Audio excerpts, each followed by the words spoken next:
Welcome everyone to the Totally Online Gaming Group Twitch channel. We're glad you can join us for our 5th edition D&D live stream game, The Blackest Heart. We're going to hopefully have some fun here tonight. Hopefully you were able to watch the pre-show video and saw any of our announcements. Haven't really changed much in a while, but they're there for you. And we, as always, have our one shout out that we need to give to our sponsor, Critical Hit Gaming Supplies. And I'm going to be taking over this one for this week. Basically, Critical Hit Gaming Supplies, check them out. It's all one word, www.criticalhitgamingsupplies.com. Check out their website. They've got a whole bunch of really cool dice bags with different logos to choose from, dice trays, different types as well as logos, and tons and tons of minis, including dice towers, which we actually gave one away a couple weeks ago to our winner, Queen Kaya. Congrats to her, and she hopefully should have received it by now.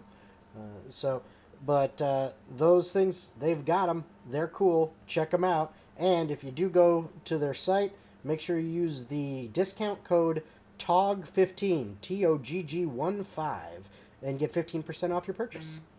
All right, so that's it for the announcements, unless anybody's got anything else they want to announce. No? I just beat the first boss in Ocarina of Time. That's a good announcement. Thank you. That's a good announcement. All right. Anything else? Okay, then without further ado, we bring you The Blackest Heart.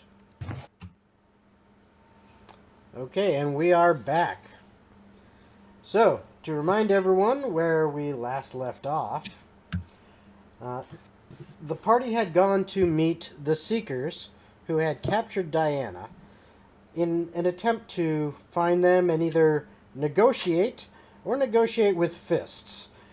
And it was the latter that occurred, as they encountered them and immediately the gauntlet was thrown down. So as the party engaged with the Seekers, spells were flying, gnomes were flying, it was utter chaos. And at the end of the day, they seemed victorious. But then, trying to be the better people, and not outright killing them all, they decided to start talking. And in the midst of the talking, the half-elf, the leader of the Seekers, Varain, looked over and said, "Can I speak with you?" to Jacob, who ended up walking closer, where now standing around in close proximity with one another was 3 of the surviving members of the Seekers: Diana, Jacob, and Rogar, who was helping support Varain. She said, "Now." And all of a sudden, all of them were gone, leaving behind Eurydice, Zeroth, a fairly messy gnome corpse, Jacob's familiar Hrim, and the traveling companion that they had met on their way to the old church, Maeve, and her animal companion, Comet. That's where we left off. So now, Jacob, Diana, and Rogar, as everything blinks out around you and then suddenly comes rushing back in as almost like a surge of energy, you find yourselves still in the kind of, later evening hours as it was when you had gotten to the church.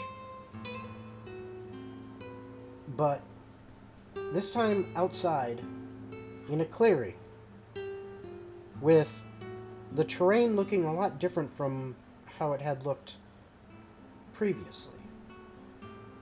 On your way to the old church, there was lots and lots of forests. You could actually, kind of through the trees, if you came up on the hilltops, could actually see the city of Bennett's Bridge, which was a very large bridge extending over the Tisrain River, kind of off in the distance. But now, there's not a lot of trees around. It is more open, more plains, and it seems to be kind of on a lower hill that you are standing. There's some rocks around it in a circle, and I'll say with your passive perceptions, you know, as you kind of start to take in your surroundings, you notice some rune symbols on them, and you see kind of in the distance, not too far away, but not right there. Looks like city walls. And before anything happens there, Diana, real quick, Jacob, I want you to roll a perception check. Actually, Okay. you don't have rim. No, I don't have sight. You don't Everything have around me sight. is But I will black. say, Rogar, Hmm. you can roll a perception check. Oh man. Oh man. How much right to What did you get? perception? I got a 5. I mean, dang, my passive is higher than that. You do have advantage from chat still that has not been Oh my used. gosh. You can use that if you wish. Sure. Okay. This is. All right, I'm marking that Although off. you might want then. to save that. Oh, he said he was using it. Yeah. A 12. A 12. Okay. It's not too hard for you. In fact, you've been here before in battle. You recognize that's Paneom, the capital of Southcut. And all this happens in a few moments as you just kind of come to and realize where you are. And then coming from Diana, you hear what? Go ahead and explain. Okay. So, once they actually end up landing where they are, whether she recognizes where they are or not, Jacob can hear it, and Rogar can actually see it, but Diana's immediately going to start hyperventilating and essentially whimpering as her tail tucks between her legs and her ears fold back. And either of anyone around here is just, no, this wasn't supposed to happen, this wasn't part of the deal, this wasn't. While she grabs her head and ice crystals actually start forming all the way down her arms as she backs up and ends up directly into Jacob's chest. Mm-hmm. And then as she does that, do you want to describe what actually happens with you, or do you want me to?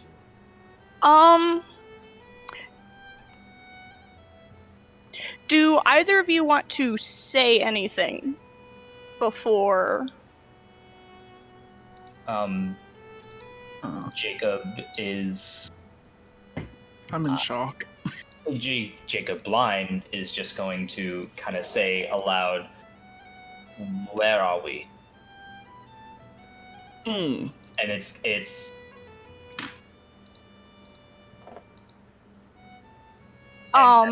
just straight to the point. Yeah, Diana will then, while growling and just pure anger in her voice, look at Varaine and say, after healing you and showing you mercy and trying to protect you, this is what you do? And the ground around her will start slowly freezing. Okay. And she lifts her head. You can still see that she is in a very, very weakened state. She is not looking too good. Neither is Seta or Kale, the were-tiger. None of them are in good shape. And she simply lifts her head, says, justice must be done, as Istis wills. When she hears that, all Diana is going to scream is, "Fuck your justice," and just go berserk Okay. at that point. Okay, so. And it's as she's screaming, "Fuck your Yep, justice," that yep. it just explodes. Yep. And so what happens is you hear these words come out of Diana's mouth, and Jacob, you are like right next to it. Like she's basically like tucked into you almost, and kind of turning her head and looking at Varain. Rogar, you're standing there watching this as you're kind of supporting Varain, and going, "What the hell?" And you hear these words come out of Diana's mouth, and at the same time, it's like the volume of her voice begins to increase to an exponential level, and this glow of white light, almost like pure white, like snow, begins to glow from seeming right from her, almost as if it's coming from the core of her, and illuminating through her skin, until in not even 2 seconds from the moment she begins saying "fuck you," it just erupts in this blinding flash of light and sound and pain. I need both of you. Let me just double check. Dex. Yeah, it was Dex. I just wanted to make sure. Okay, so I need both of you to make dexterity saving throws, and I have some that I need to make. And Jacob has advantage from what we talked about. Because you have advantage, Jacob. And remember, you also have the +5 from Rogar's aura. Yes. Okay. So it's a now, +8. Going along with that, would I also have disadvantage because I'm blind? Mm-mm. I No. can't No. see to dodge. No. No, Thi- the reason it's advantage is because Diana's entire point was to keep Jacob safe. Yeah. So yeah, the one person she I was doesn't getting want to hit excited. is him. Yeah. Rogar Tangy. Okay. Damn. So, a +5. Yep. +8. Yeah. Well, in total. Yeah, +5, and then plus whatever your Gotcha. dexterity modifier, your dexterity save modifier is. And damn, Tailspire rolled really well for me tonight. 13. No. I got That again. on the die. Two of the 3 players on the die got 19s on the die. Not that it matters. Yeah. On Even the die. And you roll twice. Oh, no, you're right. Yeah, Hold on. advantage. Yeah. Ah, much better. 30-20. I got a 17. Okay. So, you and what's your DC? 15. Yep. Okay. So both Yeah, you, good both you job. save. No problem. All 3 of them save. However, Do you want to see this? Hold on. Seta seems to dodge out of the way miraculously, Mm. Damn, he's strong. and he Not that it matters. somehow doesn't get any damage. However, Evasion. both Kale and Varain are down. And go How ahead much? and roll the 12d8 damage there, Diana. If it'll.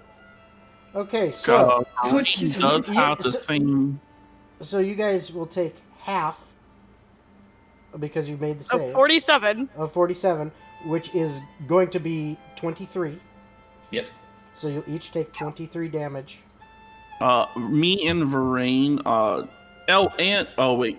Yeah, you're all near 10 feet near me. So yeah, we all take half of that because anyone 10 feet within my aura also gets I resistance. thought it was to only magic. people you saw as allies. I mean, I still see. Oh no, I mean like Jacob, You- me, Jacob. and Varain. Okay, so No, not those well, two. Fuck. yeah, you. Still Varain. die. Yeah, Varain still. Oh, damn. She's down. She only had 1 hit point left. So She is unconscious. Remember, So Wait, seven I'm down 10. to 3. in 5th edition, it doesn't mean you're outright dead. They get to make death saves. 23 divided by 2. but so it far- still would have been 11 damage. Yes. Oh, so But yeah, what if you one catch more on than- fire while you're unconscious? Okay, that's different. If you take damage when you are already at 0, that's an automatic 2 failed death saves. Yep. And then if you get hit again, that would technically be 2 more, but you only need 3, and then you're dead. So that's what happens. Now, as you see, as all this happens, and then your vision clears from that blight flashing light, with the exception of you, Jacob, you can not see just fine. Woo! But when your vision kind of clears and your ears stop ringing, which that you do experience that. That sucks. Yeah. Those of you that can see, and Jacob, you would kind of hear this as you would notice the body of Kale, which was in were-tiger form, has shifted back to this scrawny kid, this 17-year-old, very lanky and kind of skinny-looking teenager. Has some partially drawn symbol on it that all of a sudden starts to make this burning, sizzling sound and bursts into flames a little bit and burns there a little bit.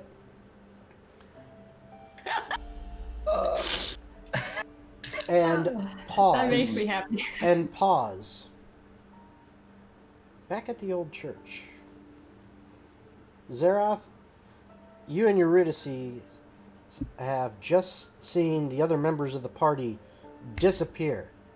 And as you're standing there, for it's just a few seconds, 5-10 seconds. As you're standing there going, what the hell happened?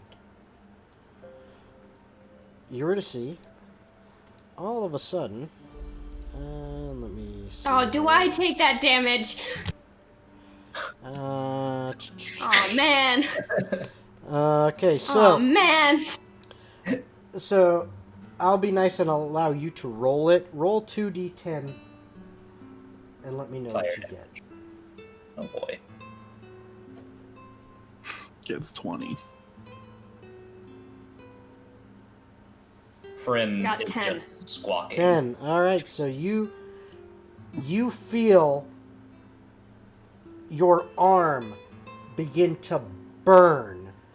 And as you... Fuck. With your high perception, as you look at it, it almost looks like a hand mark on your arm. God As a grab, damn it. almost as if you've been grabbed by like this molten hot hand, and you take 10 points of fire damage. God damn And- it. I thought it was the dude. And you I would have been from here.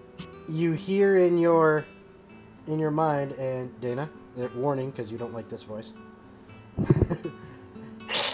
You hear in your mind, pathetic, not worthy. Okay, you can put the headphones And, back well, on. she'll just say shit, You're good now. shit. Pathetic, not worthy. Then Eurydice is gonna turn. Harim is still in the room with. Yes, Prim is squawking. Yes, Zeroth. Prim is in there, Okay. like flipping out, like Freaking out. Where's my master?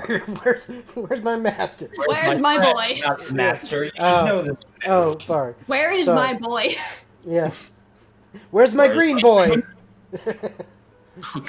Even? My Well, human. she's gonna turn to Harim. She's gonna turn to Harim and she's gonna look at him, and it could be like, "Are they somewhere nearby? Please tell me they are somewhere nearby."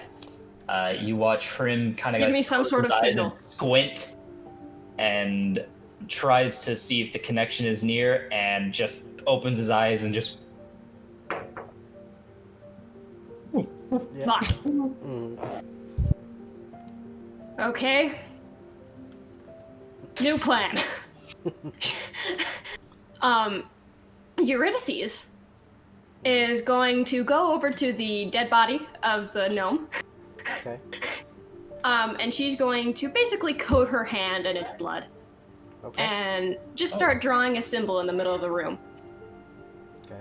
Meanwhile, then I'm just she's standing there going- staring at all of this, like, what the fuck? Yes. And She's going to move the body into the symbol. Okay. And before you do that, when you kind of cry out in pain because of the burn, Maeve, who is there, goes, "Are you all right, child?" No, I'm not. I just I told No. her that my summoning circle, I couldn't stop it otherwise, backfire effect. Yeah. Oh, it doesn't matter when you see her again. Ah, well, she says, here, let me see, and she kind of gestures towards your arm, wanting you to show it to her. She doesn't, want to touch you without permission. Eurydice will kind of hesitantly show her arm. Okay, and then she says, "May I?" Yeah, sure. And she Knock yourself puts, out. She puts her hand on your arm, and you get back 6 hit points as she heals you a little bit. Thank you. Okay. And then you go ahead and smear blood on your hand from the gnome's body and Yep. make a symbol and drag the body into it. And then she's basically trying to summon her demon, her patron. Mm-hmm. She's trying to make him angry, get his attention to make an appearance. Okay.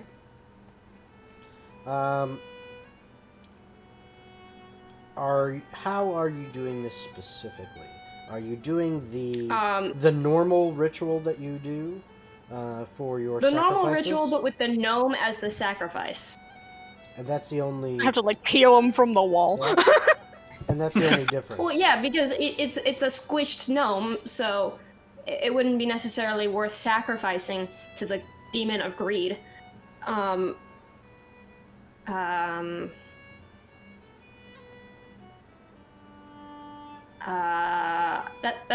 That's all I can really think of right now. Okay. All right. So you're trying to get him to be there in person. Yes. Okay. And so you're just doing your normal ritual, which is something very quick because you normally do it kind of on the run, so to speak. Like, okay, I just took this guy out in the back alley. Actually, she'll make it more grandiose for this one. Okay. And But it's like she's trying to exaggerate that she's sacrificing something super awesome, but in fact it's just a squished gnome. okay. How long do you spend doing this? Prepping and putting it together? She will spend 10 minutes prepping. Okay. And then however long she needs to summon the guy, because she's not stopping until he comes. Okay. Zeroth, is there anything you're doing during those 10 minutes? Well, currently I'm watching her drag a gnome around a room, and she's just coating this circle in blood. Everybody's gone. I have no idea what's going on. There's an owl losing his mind over there. No worries, Daryl. All you need to do is stand there and look pretty.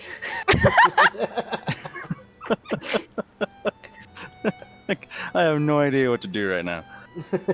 Oh! All right.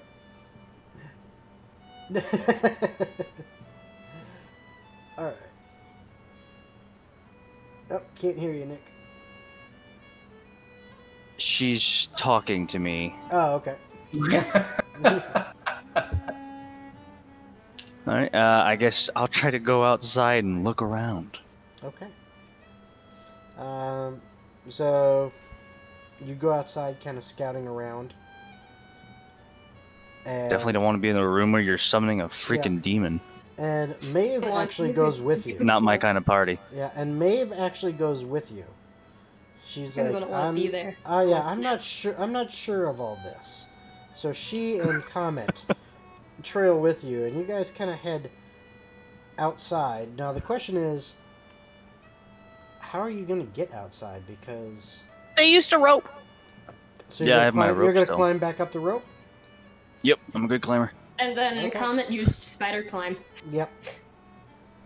Yep. Which does again. And while you guys are making your way outside, after the 10 minutes of prep is complete, you're sitting there waiting and waiting. Nothing happens at first.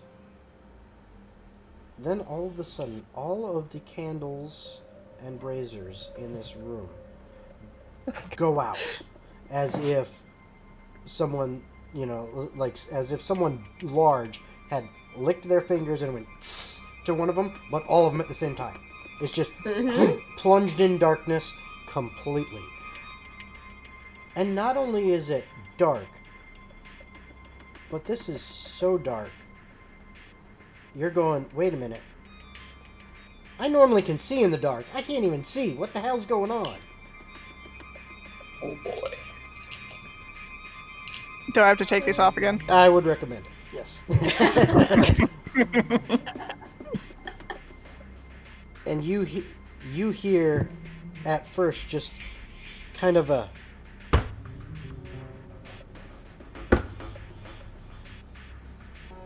as if two large footsteps just happened right in front of you.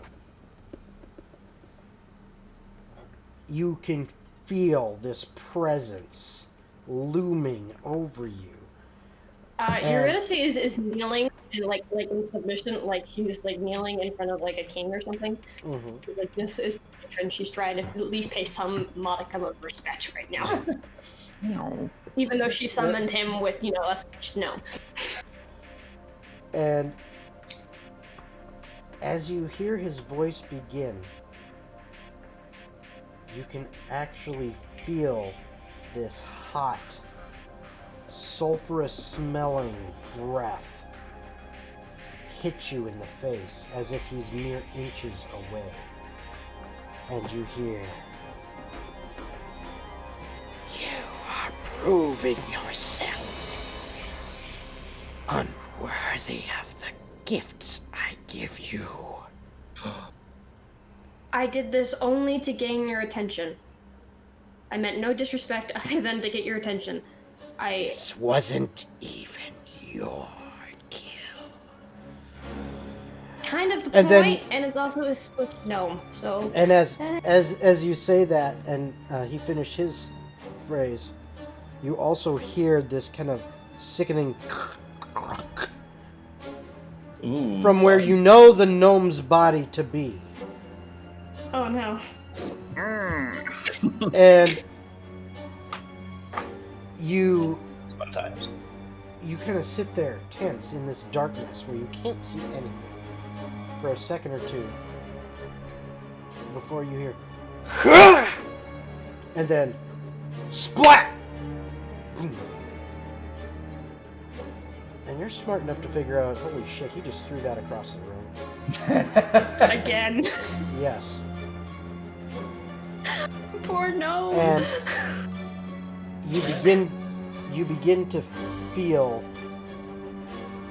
some droplets, something falling on your head. It burns a little bit. Yeah, okay. And once again you hear the voice. He says, "Do not call I need your help. I can't get the stone if they're not here, and I don't know where they are.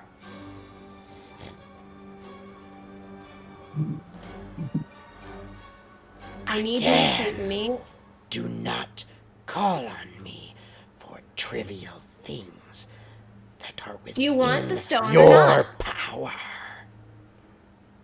Do you want the stone or not?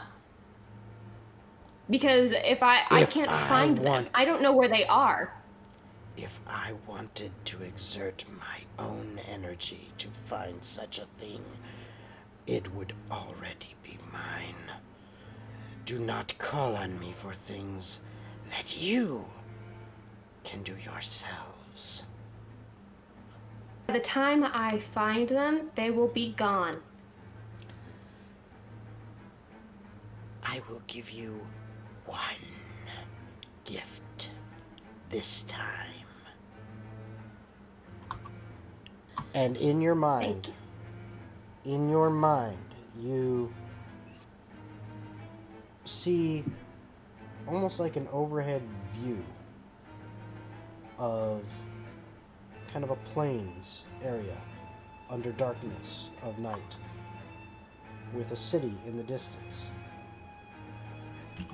And from the distance of where you're viewing, you see some figures down below. You have this picture of that location now in your mind. He says, "That is all." And then suddenly this heavy feeling that was in this room, this just almost weighing you down, is instantly gone, as is the darkness. You see all of the torches and the braziers are lit. It's as if they never went out, but somehow they were not giving any light during the time he was there. Bum, bum, bum, bum, bum. So what'd you get?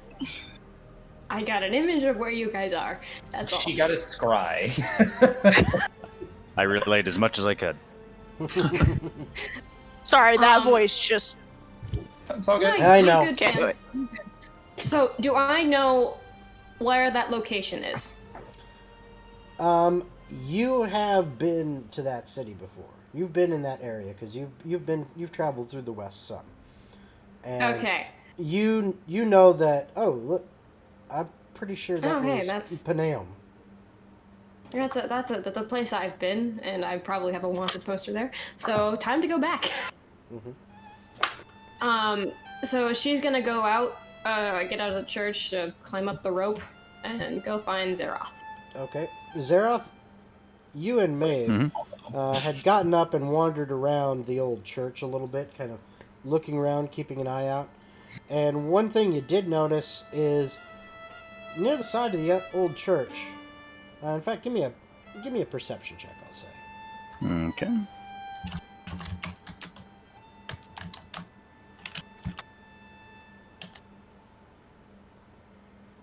I got a 10. All right. That's enough to notice that rock looks a little bit out of place compared to the rest of the stone of the church. And you move it, and there is a hatch underneath. And when you open that hatch, you look down, and there is a ladder that seems to be going down.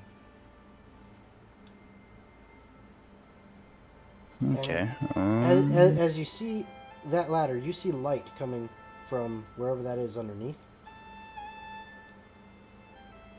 And then all of a sudden, you hear the sounds of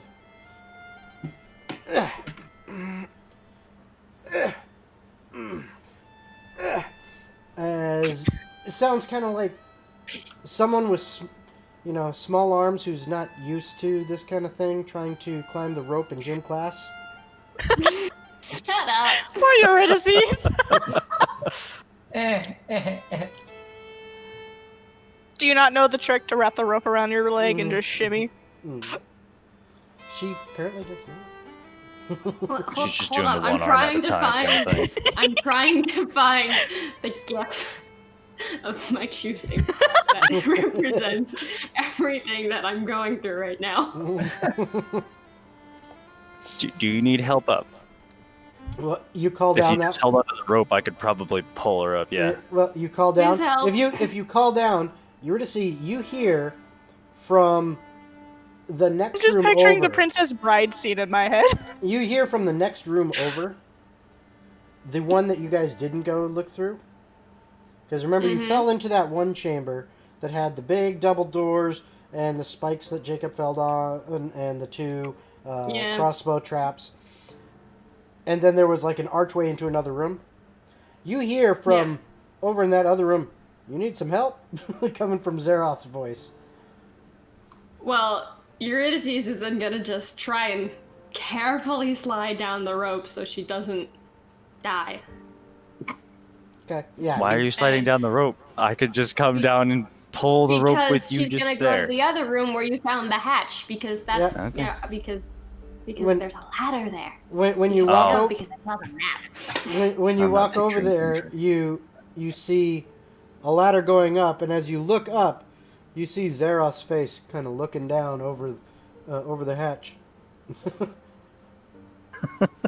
Oh, hey, buddy. Oh, hey.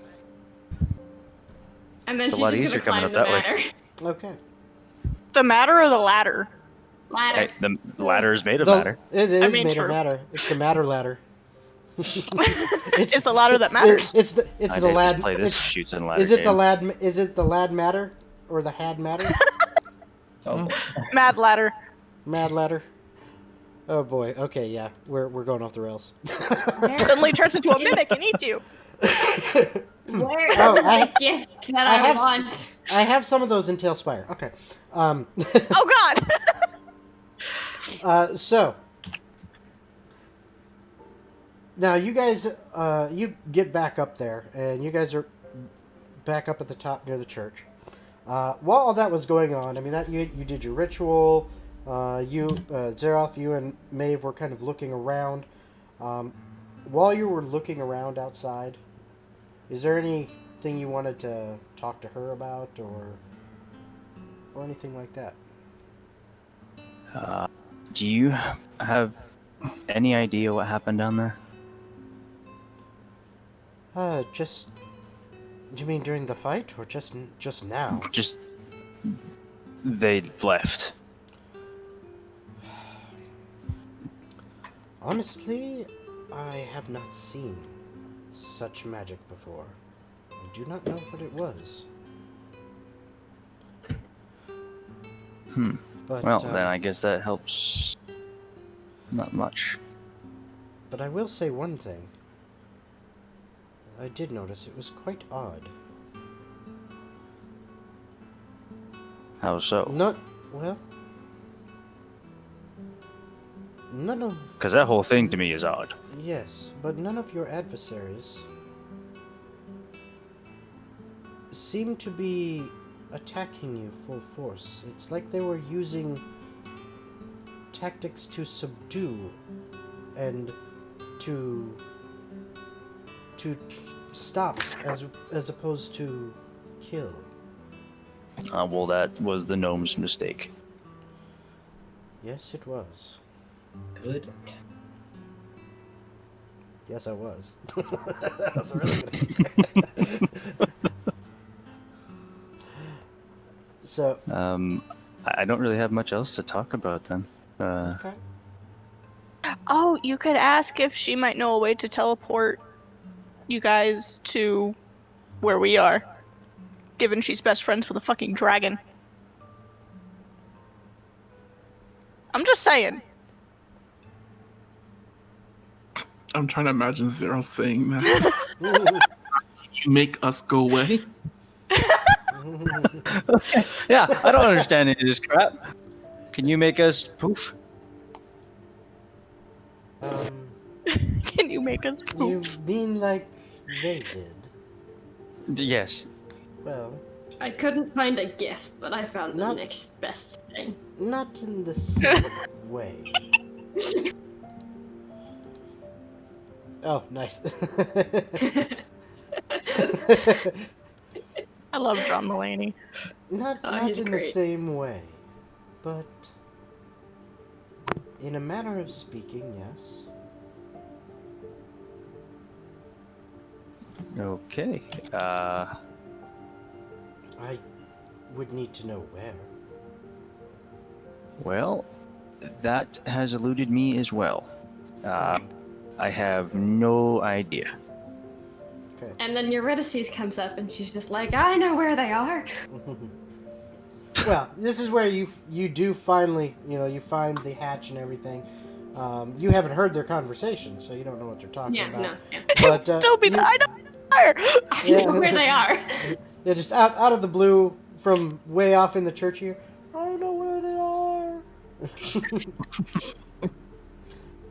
But yeah. Well, there we go. So you come with the ladder and join Maeve and Zeroth and Comet or Cowmet. Moo. Yes. Yes. Wah wah wah wah. And then Eurydice to go, okay, 2 things. 1, rope sucks, ladders are much better. 2, I know where they are. Okay, well, 1, you need upper body strength. And 2, you need to learn how to You. climb it right. And 3, you left my rope in there? Damn you. Yeah, you did. I have to go back and get my rope. I've got some rope. I can And give somebody you else's rope. I think, was it Rogar who threw down rope? What? I didn't throw down any rope. No, You didn't throw down rope? Somebody else you're- threw down rope. No, you were the only That or one. I'm crazy got and it was rope only I me. can give you.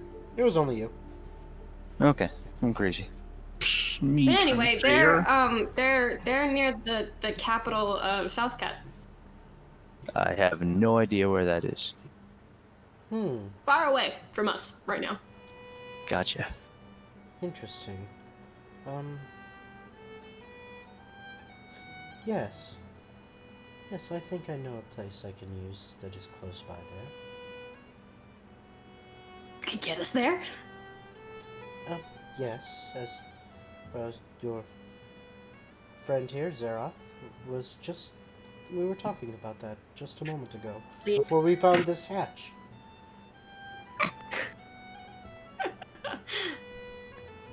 Wow, convenient timing for that conversation. I know, surprising. It just appeared like it was Huh? planned. Yeah. Conveniently convenient. Fourth wall, is that you? Yes, yes. Hello. All right, so while all of that is going on, because now it's probably from the time that the other portion of the party disappeared, it's probably now been about a good 15, almost 20 minutes. So, back to the other side. Diana, Jacob, Rogar, you are standing there now, and Diana, the power that just rippled through your body and exploded out was like nothing you had ever felt before. It was way more powerful than you even knew you were capable of. You don't know if you could call on that on purpose again or not, but you have a feeling that maybe you could learn to in the future, but right now you feel exhausted and drained because it's like everything just went out of you. Yeah. Despite the exhaustion, she's actually going to immediately look at Rogar and Varaine's body and pull out her dagger and start walking towards them. Whoa, Rogar takes defensive position. I'll pour 5. I'm tired of healing this poor lady. I'll pour 5 points of lay on hands. Rogar, we need to kill her. What? If we don't, she is going to continuously keep coming after us. I mean, Her life ends here. I am sick and tired of doing everything for everyone else. Rogar will glance over to what's his name? Set? Seta. Oh, Seta. I'm close enough. Mm-hmm. How about you start with him, and I just have a little chit chat with her. That's all I wanted, was to be able to talk to someone real quick. Her life needs to end. Yeah, we'll talk. We'll talk. Either you do it or I will. I'll let you talk to her, but either you kill her or I'm going to. And quick Okay. question: Did you already pour your lay on hands into her? Yeah, I just did it. I poured 5 Okay. points. Okay. So she heard that whole conversation. Yeah. And she doesn't move. God, she's so beautiful. Dead. Oh wait, she doesn't move because she's dead, or she doesn't move because she just didn't move. No, she's standing. Oh wait, I'm holding her still. Yeah. You were holding her when the blast wave from the nuclear fox went just hit everything. But so you were kind of holding her up, and she was standing, albeit not very well before. But the blast wave hit, and you kind of you were still holding on to her, and then when it cleared, you're still kind of holding on to her, but you were like supporting her whole weight at that point. And then what I was going to say is, during this whole entire time, I've actually been holding her bridal Princess style. Carrie. Yeah. Oh, so you've been carrying. I wasn't trying to let her use like any of her like energy. I was trying to like conserve it. Okay. Well, she tired. She doesn't move, but Oh, I love it. but not from being dead, but Okay. but she her head. I should say her head. When you healed her, raised back up and her eyes opened. Okay, you are still alive. That is very important to me. But Diana will point to Seta next and go, you have one of 3 options. Either you kill yourself, I kill you, or you hope to God you run faster than I do. Oh god. This is so aggressive. And it will be an intimidation. Okay. Well, then in that case, go ahead and roll your intimidation. And let me just see here. Okay.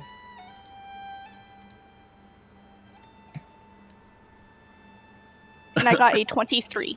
Oh yeah, it's not with that roll am I gonna do anything. So I got great on the saving throw rolls, but on that one, no, that was nothing. So you see him, and he actually looks. Kind of, his eyes go wide for a moment, and he kind of stands there for just a second.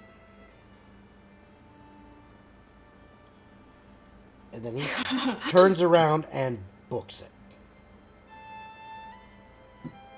Kill him. Can I hear which direction he's going? Give me a perception check. Coolio. I can imagine Diana's just like panting really hard, kind of sweating, and just like so fucking done with everything. That is a 16. Yes, he is. From the position he was in compared to you, he is moving off to your right, and seemingly kind of, if you're listening for a couple seconds, it's like he's not going directly to the right. He's like running at an angle that is taking kind of past and behind you, off at an angle to the right. Pew pew. He's gonna turn and try to throw a firebolt. Okay. He is blind, so it is a disadvantage, but Yes. he is going to try. Yep. Oh, that's an incredible roll. That's equally an incredible roll. That is a 19 to hit. Yeah. On both of those? So the Oh, first no, one that was natural disadvantage. That was disadvantage. So okay. So The first one was a natural 18. The second roll was a 10, plus 9 is 19. 19. Yep, that hits. Rolling 2d10s. I'm gonna have to. He takes 5 points of fire damage. Okay. And this is basically Jacob how just do I describe this? Kind of think a combination of Indiana Jones when he shoots the really big sword guy. Where it's just like Oh, come on. Bang! And a combination of, like, no look, where it's just, like, kind of over his shoulder. You just kind of stretches your 360 no hand out. scope. Yeah, Yeah, just kind of, oh, jeez, bang. As this bolt of fire flies out of Jacob's hand, smacks directly into the back of the half-orc's head, and he falls down on his face and does not move. Diana is then going to walk over to Jacob and just lightly lay her hands on his shoulders and ask, "Do you need me to be your eyes right now?" And he just kind of like listening and hearing that she's already exhausted. Just focus on staying awake for the moment. You're exhausted. Don't worry about it right now. And I will be fine. You need to be able to see. And we've already practiced this before. It won't take much energy out of me to do it. all right, if that's what you want. He's not gonna tell her no. Now, as much as Diana is giving off the appearance right now of having, no issues and full energy, you actually currently have 2 levels of exhaustion from... I know. So, but right now, while there is at least what it looks like to be, at least I'm assuming, is a quote-unquote threat in her mind still, seems to be holding it together enough that she doesn't look like she's exhausted. Pure adrenaline. Yeah, it's one of those things. It's like, as soon as the adrenaline wears off, I'm gonna fall over kind of things, almost. But yeah, so at that point, Diana will actually have Jacob focus his energy on her, and her eyes will go from their typical blue to almost as if they're slightly glowing. And they very rarely do this, but he actually has the capability of being able to see through her, like he does with Hrim. Yep. So he can actually use her eyes to look around and see. Which then allows you to see the entire utter ice everywhere. Yeah, it looks like a giant snowball was dropped in an area probably about like 20-foot diameter or 20-foot radius around you guys. He kind of looks at him. He looks at himself and sees the bit of ice shards that are kind of like in one of his arms, and he's just like, "Okay." Do you need me to heal you? We can worry about it later.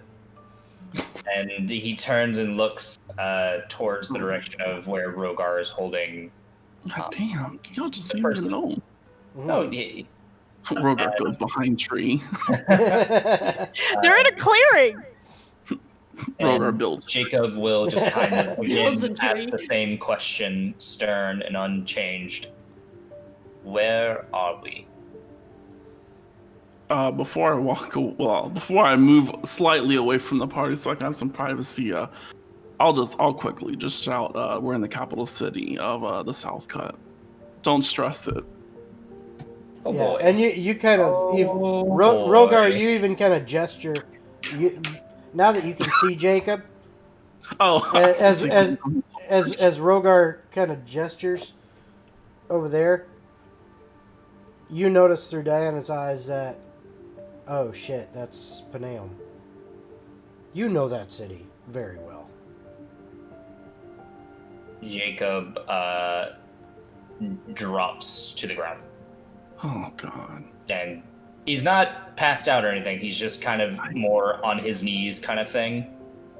Just looking downward, which is kind of strange because it's in Diana's eyes. So you just see Diana just looking kind of to the ground and Jacob looking to the ground at the same time. And that's about it.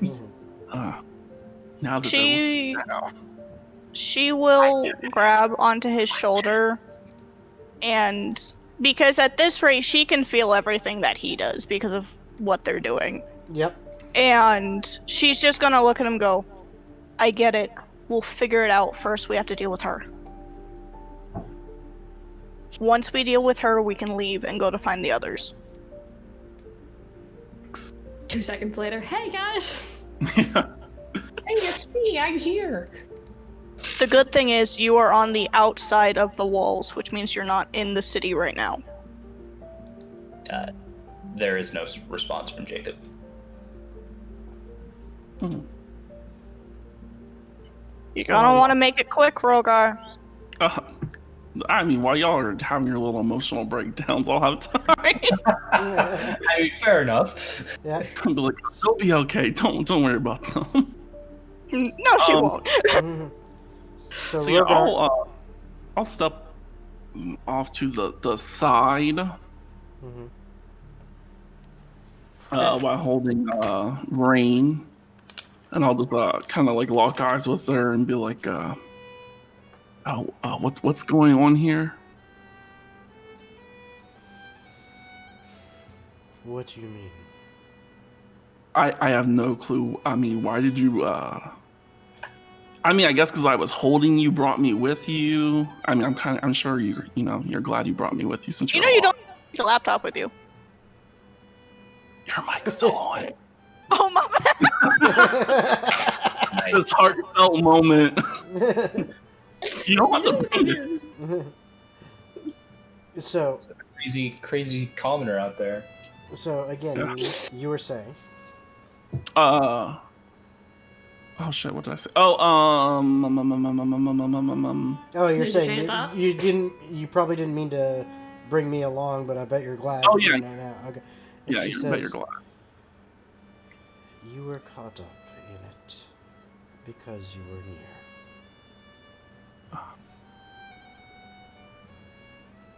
So what's going on with you and then those two? As I've already told the one you call Diana. Mhm.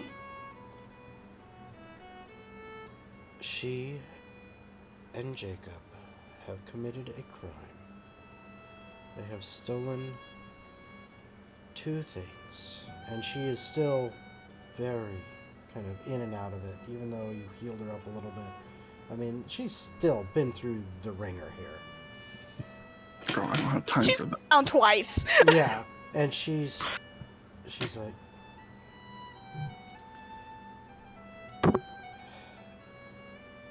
they stole from a citizen in Oceanica, one Lady Redstone. We were hired to bring in the criminals, and the court date was set to the jurisdiction in Paneom. Paneom. I can't say it tonight. Okay. Penanana. Banana. Okay. But, Banana? yes. Da-da-da-da-da. But they were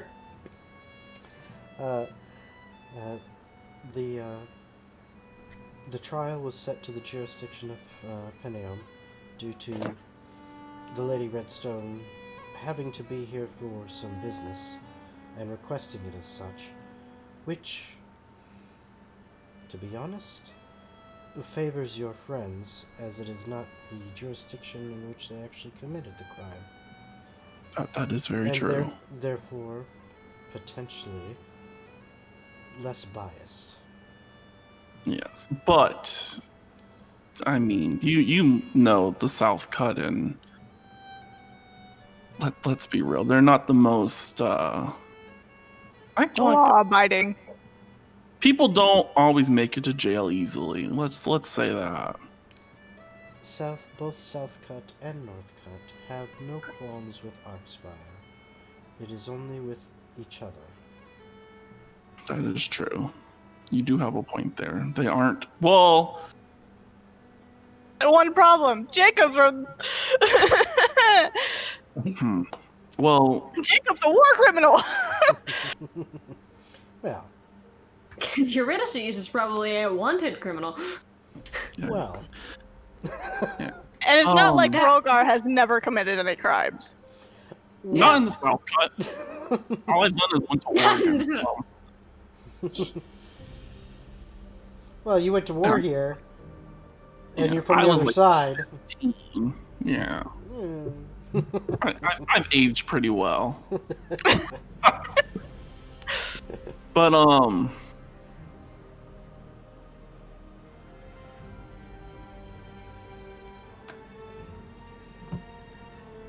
look, I mean you heard everything. They really want to kill you. And I on the other hand don't. I mean, the whole setup of you guys setting up those little traps, I mean, that's very impressive. I mean, wow, cool. But Flirting game, so strong. he does not understand flirting. Mm. He doesn't want to. I know. Yeah.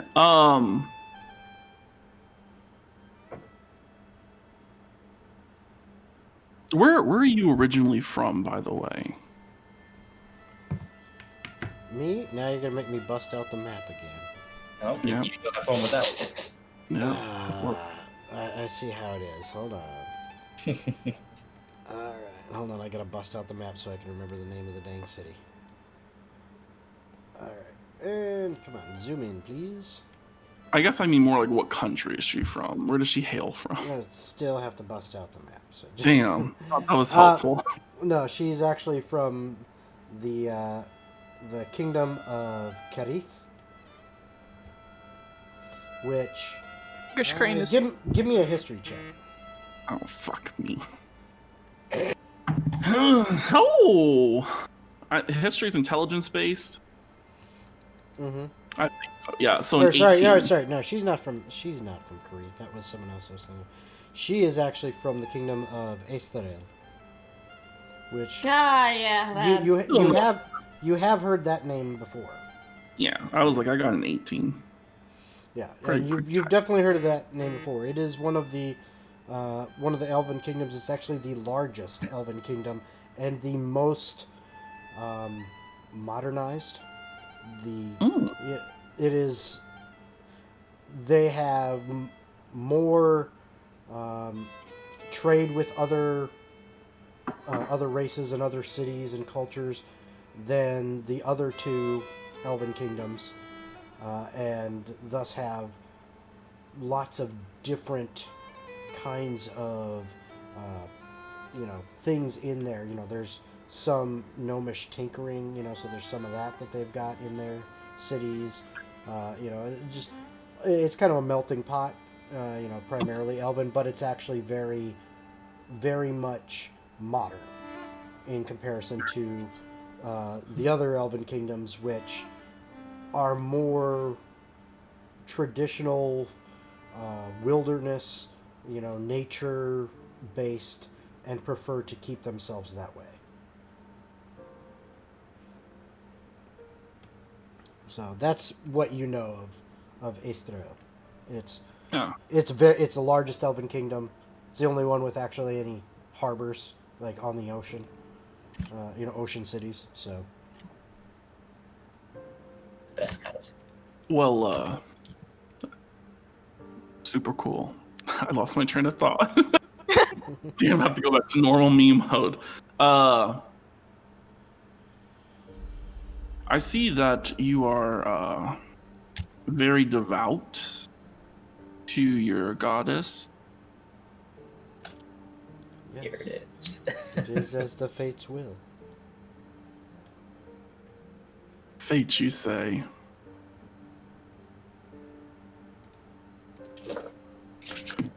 Okay, I don't know how I'm going to protect you.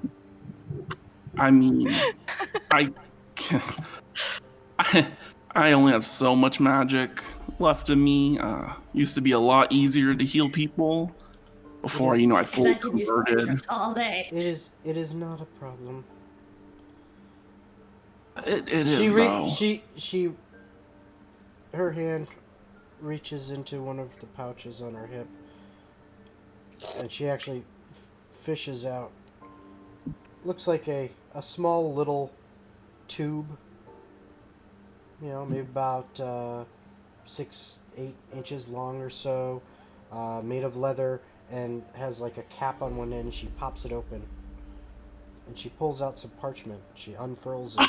It's not very much, and she looks at it, and she makes a gesture with her hands and says, "Thank you for giving me a chance." And you hear her recite some words. And she is gone. Damn it. My damn counterspell. Burned all my spell slots. Does Diana notice that she's no longer in Rogar's arms? I would have had my back turned towards them. Give me a perception check. Yeah, but like her head and her feet would have been visible outside of your arms. Yeah. Give me a perception check. 19. You happen to look over there, and just as you look over there, you see, her head and her feet are sticking out, and then all of a sudden they're gone. And Rogar even kind of he did have this weight, although she didn't weigh a ton. He did have this weight in his arms, and now it just like instantly went, and so you kind of move with that, and it's kind of like a what the fuck just happened. Oh, Diana's immediately gonna go, please tell me she turned invisible and she didn't just leave. Rogar? So to answer your question, Yes or no? Jacob, we need to create a false identity for you. And Diana just be like, Rogar, I swear to any fucking god you believe in at the moment, what is with you and pretty faces? What? Scalder. What? She has a pretty face, so just automatically let her go poof after everything she did? What? No. Her devotion to her goddess was... Her devotion to her goddess is fucking skewed. And not only that, just the traps that they set, it was... Look, I grew up very military-based. Stuff like that's pretty cool. I hope you realize, if I ever set my eyes on her again, I'm killing her. And if you get in my way, I will try to take you down with it. That would be fun to watch. I will say that. But I said try. I'm already fairly certain you're stronger than me, but I can try. I mean, I wouldn't harm you, but we need to work on Jacob. And hold on, before you go, Jacob. Now, Diana, I need you to roll a d20, just straight d20. Oh, okay. Fuck. You want high.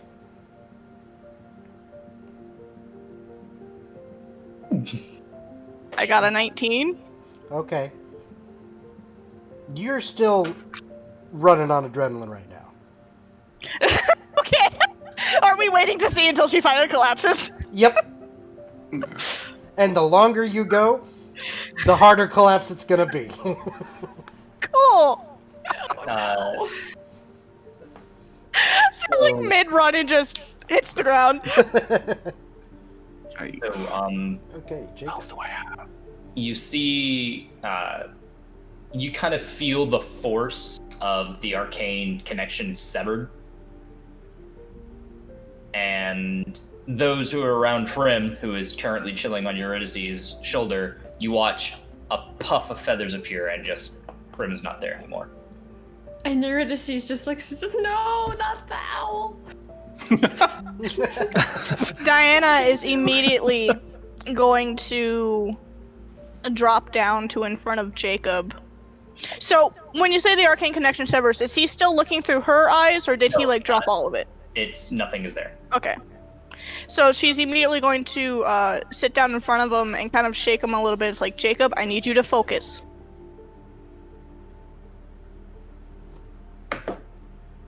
Diana, what name do you want Jacob to have? I'm more concerned about the fact that he's clocking out of existence at the moment, Rogar. He's alive.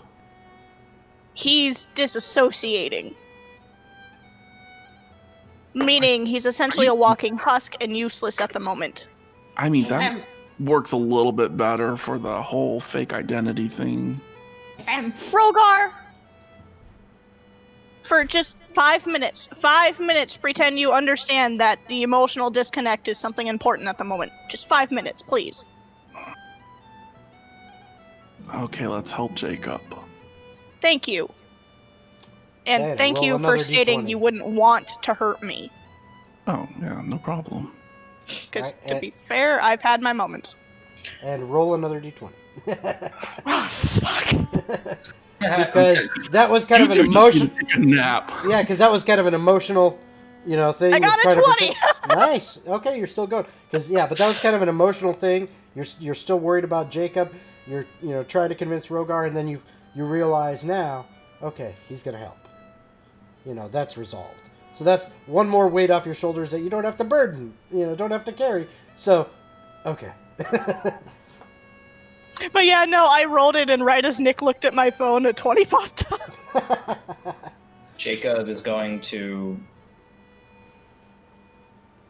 Okay. All right. And you kind of like, in a way, he kind of like rubs his face and just kind of. All right. Which means you need to... I You rolled need to die. focus again. No. So, he's looking through her eyes again? No. No? All of his spell things, he's not super focused that much. Okay. It is just more or less. He's no longer, let's say in a good way, incapacitated. Yeah. Catatonic. Because Diana, once he, gets himself together a little bit, she's like, okay, good, because I don't know how much fumes I have left right now. So, okay. Oh, and he, How long until you can summon him again? He frantically is flipping through his spell book. He knows where the pages are because he has recognized them at this point, and he is just scrolling as fast as he can through to get to one of his last pages in his book, and he sits there and Page 123. God, that's so far back. No, he gets to one of it his is. pages I was gonna make a Harry Potter joke. and you see his hands just kind of slide across as 194. a few purplish blue aura kind of comes off of his fingertips, and suddenly he looks like a rather tall dwarf with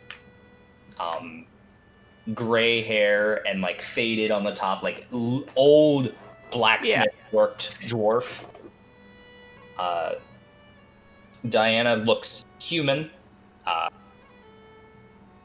with a lot of Jacob's kind of brownish hair, Okay. and Jacob Just make her look like Saloon without ears. Jacob has blacksmith clothing Mhm. appeared, and Rogar looks like himself, but clean shaven, shorter hair, and My pride. and his armor is now more of priest's clothing with a holy symbol on the side of his shirt. Not anyone in particular, just a holy symbol. Thank you. It's just a smiley face. It's just a smiley face. And Time to be Michael. Does Diana know she's on the edge of passing out at this point with how exhausted she is? Oh yeah, you can feel it. Okay, Diana's gonna look at Rogar and go, so, just a heads up, if I suddenly collapse, can you carry me? Oh God. Because I am running on fumes. Rogar will turn his back towards her and kneel down. Just climb on. Roll a d20. I will try to... Yeah. Fuck. I got a 1. I'm gone. The moment I stand up, I just hit the ground. Yeah, the second you see him go like, okay, climb on, the relief of going, okay, I don't have to handle this anymore, just washes away all of the adrenaline that was keeping you aloft. And Diana, your back is to her because you turned down to kneel to, be able to say, hop on my back. And when you do, you hear behind you as Diana falls to the ground. Okay. Yikes. No, nothing. I'll just turn around and pick her up. I guess this is gonna be a new thing for me, just carrying people around like this. All right, so Question. To try and conserve energy, could her body turn into a fox? That would have to be something she consciously does, so nope. Aw, damn. It'd be cute. You'll be fine. I'd be much more fine with that too. Yeah. You are now unconscious and being carried by I'm gone. Rogar. And Jacob, what were you about to say? So I can't see at all. I can get away with looking like this because I can speak Dwarven pretty well. We need to get to an area to where we can just get away. Okay, well, give me 20 minutes and we'll be okay. I would like to spend that time. I'll somehow manage to get Diana like over Diana, around. banana, dahananam. Trying to get it collect them. I can easily. I guess I could just lay her down. I have a bed. Do I have a bedroll? Yeah. I have a bedroll. Yeah, I'll all take of out us the do. bedroll. Yeah. Place her on the bedroll, and then I will begin creating some documents for them. And I'll be like, "What? Do you have any preferential names?" Literally just any other than my own and anything that deals with the name Jonathan or the last name Westrom. Okay. Don't worry. So Bob. it'd be hilarious if you just had that entire sentence as his name. That is a long ass name. God damn it. So your name is Bob anything that does not have... No, Rogar's not that dumb. This is his literal job. Alright, so we got So Bob. while you're working on that, Jacob, with your keen mind, you figure that right now it is probably about 9:30 in the evening. Okay. Damn. And you guys are currently kind of on a, one of the lower hills of kind of the rolling hills of the grassy plains around you. There are some trees here and there, but not a ton. You can actually see pretty far, even in the dark of night, because there's a decent moon out tonight and plenty of stars, so you can actually see. And that's, you can see the city, and you estimate, looking at the distance from here, it's probably half a day walk. Maybe not even that much. Maybe just a few hours to walk that distance. But yeah, it's a little ways away still. Yeah. And at that point in time, Zeroth, Eurydice. So you're still outside the old church with Maeve, and Ooh. she just said that basically, she can get you to somewhere close by of wherever your friends are. She doesn't know exactly where they are, and she doesn't know if exactly if the location she's taking you to is going to be super close to them or not. But it's close to the city that you said, so she'll be able to get you there if that's what you need. But she can't continue Yes, on. Please. please. That. Yeah. That is fine. Thank you so much. Okay. So you follow her as she kind of leads you back into the forest for a ways, and you actually walk for a good 25 minutes, and then she finds what looks to be a nice little clearing in the trees, and she says, "Have a seat," and kind of indicates, just in the grass.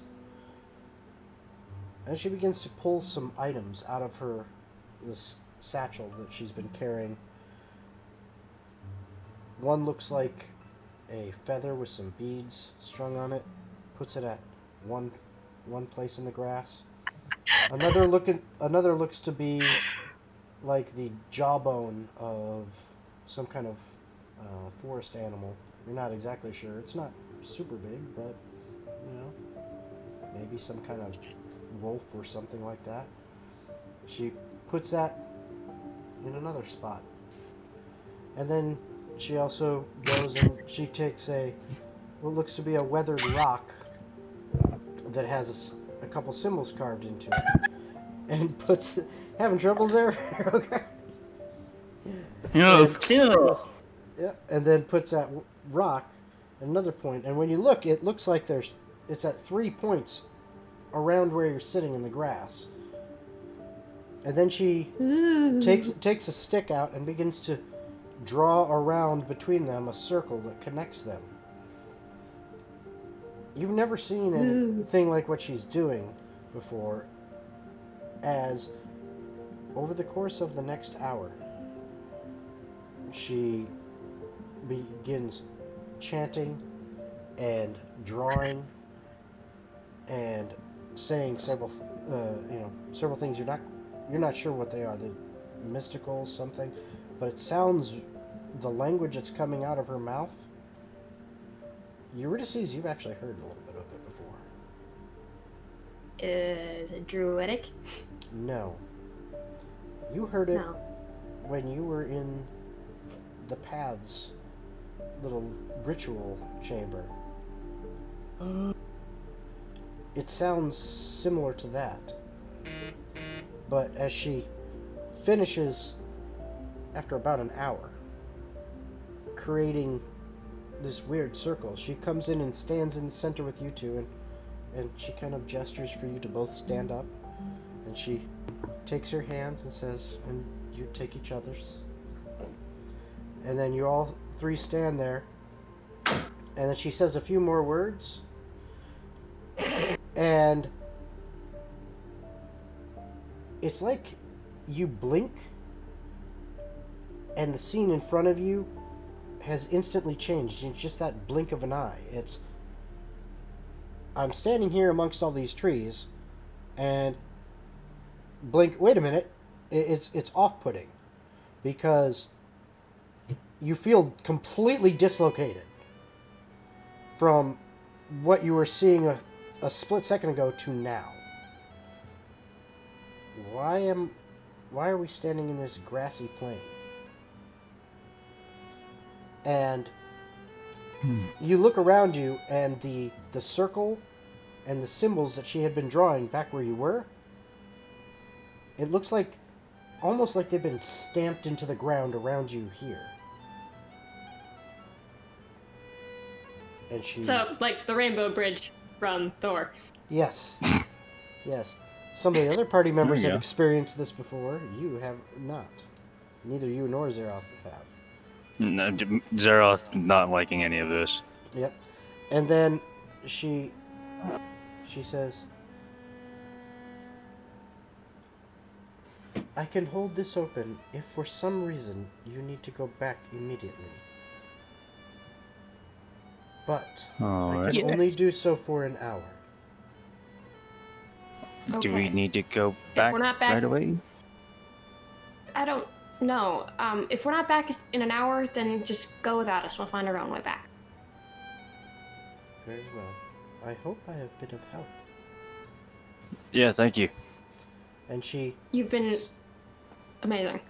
she sits down, crossing her legs, and sits down in the center, and she just seems to be concentrating.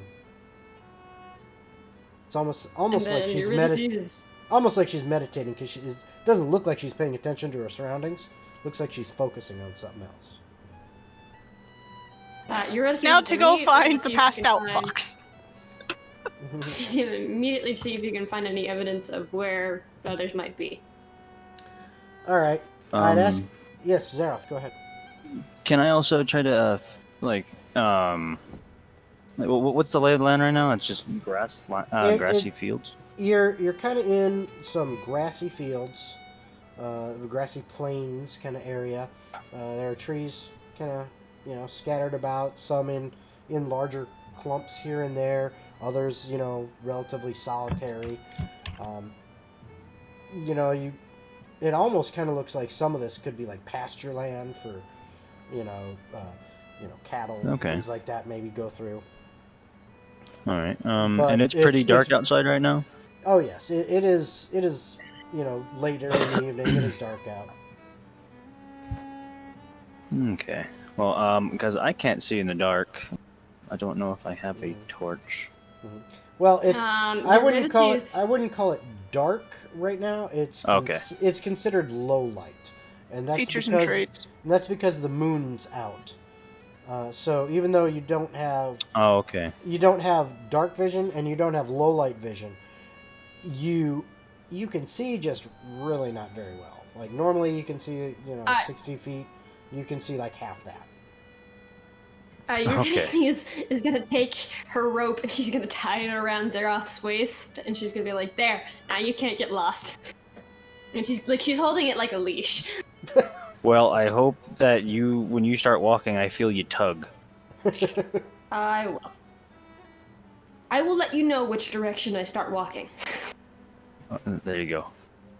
Okay. And then she's gonna start looking around. All right. I would ask you to roll a passive perception, but your passive is so high, you already beat the DC. So you notice that in the moonlight, you can see what looks to be a decent distance away. Hey, that's a city. Okay, well, she said she was going to get us close to Paneom. That's probably Paneom. It looks big enough from here. I mean, that's far enough away, but I can kind of see the moonlight shining off of portions of it that are elevated. Yeah, that's definitely got to be Paneom. Okay, do I notice like ice or something off Nope. the environment? Nope. Well, time to start walking.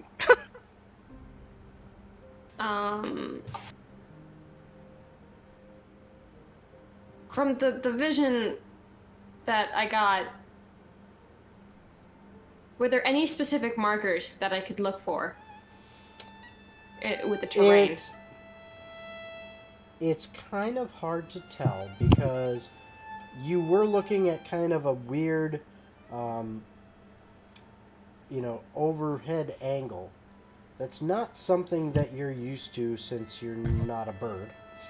And nor are you Jacob looking through Hrim's eyes. So you're not used to seeing such angles of the terrain, There is no Google Maps and things was like that. there a rock in the pic? Was there a big yeah, boulder that's in what the I said. picture? It really didn't look like there was any noticeable features. It's very much just kind of a general pasture land, grassy plains with some trees.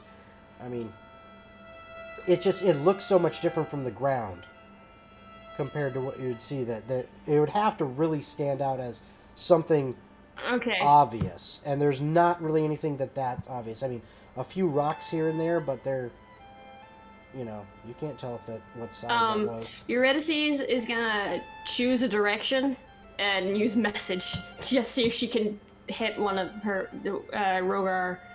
Okay. And that's Jacob or 120 Diana. feet. So, Yep. all right. So. And she'll what's do your it in like each direction. Okay. All right. So you're. She's like, What are you saying? are you this way? Are you So over are you here? this way? You wait a little bit for a response. It's me. Nothing. Fuck. Is it all 4 directions? Yep. Damn. Did you Quick do the question. other 4 directions? Wouldn't Rogar be using a torch since it's dark now?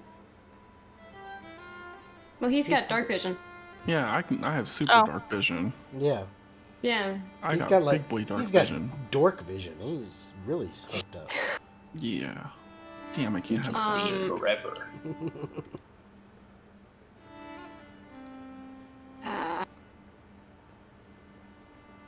Well, Eurydice is she's gonna turn to Zeroth and she's gonna say, if you were randomly teleported outside of the city, where would you be? I would either go towards the city or try to find shelter outside of the city. Okay, but I don't think any of them are smart enough to know that. Wow. Say that again? Well, I don't think any of them are street smart savvy to know how to really to find shelter. Really, that's my only. Yeah, Well then, she's not good at that. I would recommend the town. Okay. Then to the town we go, and she'll start walking. I wouldn't and tugging, I wouldn't tugging her- discount or knock any like actual shelters around the area. Well, still, let's just head. Well, we're towards gonna go town. to the town first, yeah. Yeah. Okay. And then she's Yeah. gonna start walking, and she's gonna start tugging on the rope, just like, come on, dog. Okay. I'll tug you because- back if you really do that. I'll pull you on your ass. Yeah. Oh Because shit! because it is It was a joke. because it is dark out, and you know, or low light, I should say, and you don't have low light or dark vision, Zeroth. It's a little slower going than you're used to because, you know, when you travel out in the wilderness and stuff like that, I mean, you've got, what, speed of 40, I believe? 50. 50, okay? So you can just Well, kind I of could truck along. make things a lot easier for myself. Well, you've normally got a speed of 50, but because you can only see about 30 feet ahead of you, but Eurydice is kind of being your eyes a little bit, you're really kind of just moving at her pace. Okay. So you're really only moving at about 30 feet, you know. I could always just climb on your back Yes. and be your seeing eye parrot. or I seeing also eye have the elf. drift globe. I could just emanate light from that as well. Mm-hmm. And then we could move 20 Didn't you feet get the faster orb? if I climb on your back. That's what he just So said. Yeah, that's what the drift globe is. Yeah, it's an old Oh, it cuts out on my end whenever he talks. So Ah. night orb. Not yours. yeah, I'll just use the light. I'll just say light, and it's supposed to light up for me. Yep. Trying to read And- all the stuff And about it. Eurydice And it will climb does. onto Zeroth's back and just be like, Why do I picture Mad Max Master Blaster now? I don't know. I don't know what that is either, so.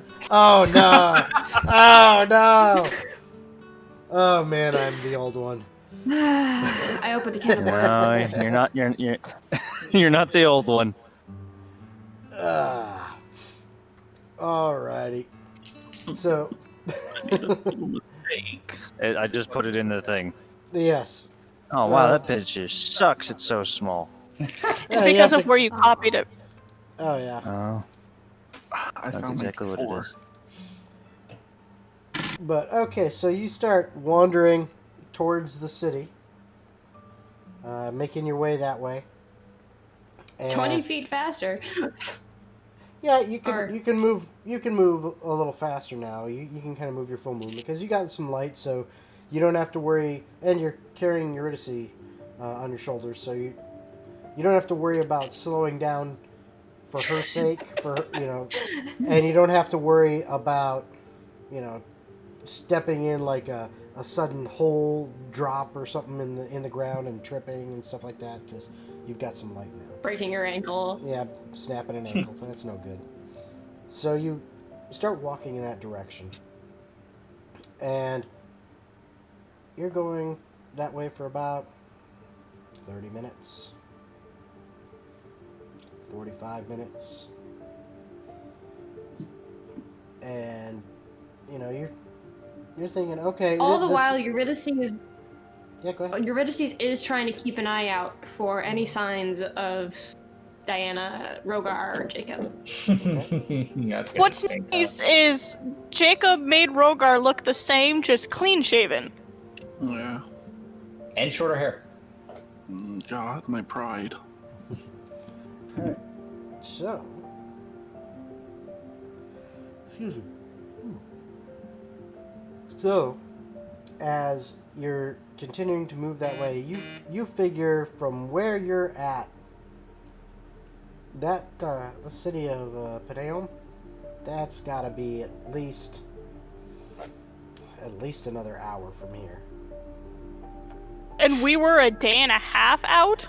No, not a day and a half. hours. Half a day, or Half maybe a day. maybe even a Okay. little less. Maybe only like 3 hours, 2-3 hours. Damn. Depends on So- how fast you move. Mm-hmm. Whoa. So- He's carrying you. Bleeding so- a blind man. Yeah. So you're heading in that way, and so far you haven't noticed anything. Okay. Hour goes by. Then another half hour. You're definitely a lot closer to the city. And by this time, okay, well, any hope of getting back via our helper, Maeve, is gone. She said that, she could only hold that open for so long. And then finally, another about 20 minutes go past, and the city is now kind of looming in front of you. And you figure Are another... we near an ano- entrance? You figure another few minutes, and you'll be close to the wall. It's kind of hard to tell because that's still a ways off. More than 120 feet of dark vision. That's still a ways off. You figure, okay, well, looking at the way the wall is from here, I can kind of get the outline thanks to the light of the moon. And the drift globe. Yeah, and the drift globe. There's gotta be like a road or something leading into the town, most likely in that direction. She's going to switch her priority. Eurydice is going to switch her priority from the others to a road into town, or some way to get into the town. Okay. Because their best bet right now is to meet up somewhere in the city. Okay. So you basically end up, walking a few more minutes, and you are now literally like 100 feet from the city walls. So you can now clearly, especially with your dark vision, you can clearly see the city wall in front of you. You figure, Well, okay, and either the left, or if I either go to the left or the right along the wall, I'm gonna hit a road. Zeroth, pick a number between 1 and 100. 1. Okay, we're going left. Okay. So you start to And go she left. steers him. She turns his head, and she's like, "We're going left." All right, There, so learn some left from right. Yeah, I know. I could turn around just to be an ass. No. Okay, just so you know, this is the way I show affection, so Oh, you're you're good. I lucky don't I'm care. not stabbing you. Well, I appreciate not stabbing me, especially because I'm giving you a free Exactly. ride. Exactly, and if I were your size, Appreciate- I would give you a free ride. Not like that. Whoa. Hey now. If our sizes were switched, I would be happy I to give get you the ride exactly of the what you piggyback mean. ride. You don't need to trip over your words. We'll go. I'm not good at talking. Both me and Eurydice. I feel that I suck at communicating very well. Oh boy, we love being next to that So- thunderstorm window. So we're just following the wall now. Yep.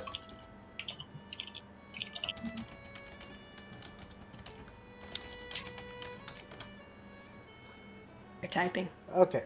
Yep. Sorry, I was answering a question. So, what happens is you walk for another 15 or so minutes, and you can now see kind of off at the edges of your vision. Oh, look, that looks like maybe some torches or something like that along the wall. And as you keep walking, a little bit more time passes, and you finally you're coming up clearly to what looks like a road leading right up to the wall, and then some torches set on the outside edges of the wall, some on the top right there, and oh, okay, that's obviously a gate, and it's got some light lit up there. So you finally make it to this gate, and you see that there's this very, very large, like double door, wooden with steel reinforcements gate, and it is closed. Well, I'm gonna put my drift globe away, and I'm just gonna knock really hard on the door. I'm not gonna run into it this time. Just going to heavily knock. Okay. You knock. And Eurydice Really, is gonna be like, "Hello, Okay. hello." you knock really hard on the door. On Is this gate. Paneom closed tonight? Is Paneom closed for the night? You And guys holiday. close around 9. Eurydice and Zeroth, you can roll perception if you want. Okay. Eurydice, you definitely see it. I see let's everything. Yes, pretty much. At a 6. It's okay. You don't notice it right away, but Eurydice, you see over kind of at the side of one of these giant doors for this gate, basically. There appears to be built into it like a separate door, and you hear kind of a and if you kind of look over there, it looks like a slot kind of opened up, and you hear coming from over that direction, it's off to your left a little bit further, is, what do you want? We'd like to come into the city because, it's dark out here and, it's not as scary in there as it is out here. And you hear, well, come over here so I can see you. And then she I'm just gonna crouch nudges down to like- look into the slot. Well, no, to get Zeroth to go over there, she's gonna like nudge him with her foot, just like, come on. Come on, Like big a Goliath horse. horsey. And New pony man. all right, so you kind of Nice. get over there. You kind of get over there in front of this, and are you actually gonna like bend down and like stick your face right near the slot? I'm going. So I'll squat down enough for him to see me, but she's gonna have to either do this to kind of look, or Well, no, she's just gonna have to hop off. like perched. I feel like I'd be like perched on your back, like I'd be like. So your heads are like hanging, next to each other. Oh, around my neck. Yeah. Oh, Okay. gotcha. I thought you were sitting like this. Okay. No. Okay, well then I guess we're gonna squat down for him to see both of us. Okay. Just And two he heads. says, oi, just back up a bit. Be easier. Okay. All right. And you hear him go, bring some light, idiot. And then all of a sudden you see, kind of leaning over from the top of the wall, you see a source of light as a guy lowers down on a chain a flaming basket, kind of like a mini brazier. Kind of lowers that down to about 15 feet or so. Wait, wouldn't his orb be making them bright enough I to already see? put it away. He put it Oh. away. He put it away. He put it away. We all Lowers say it it down at the same about. time. Jacob, say it. You put it away. You didn't join in. You see, oh, come on. So he lowers this down on a chain. So it's about 15 feet above the ground, but it's enough to kind of illuminate the area. The guy looks at you and says, who are you?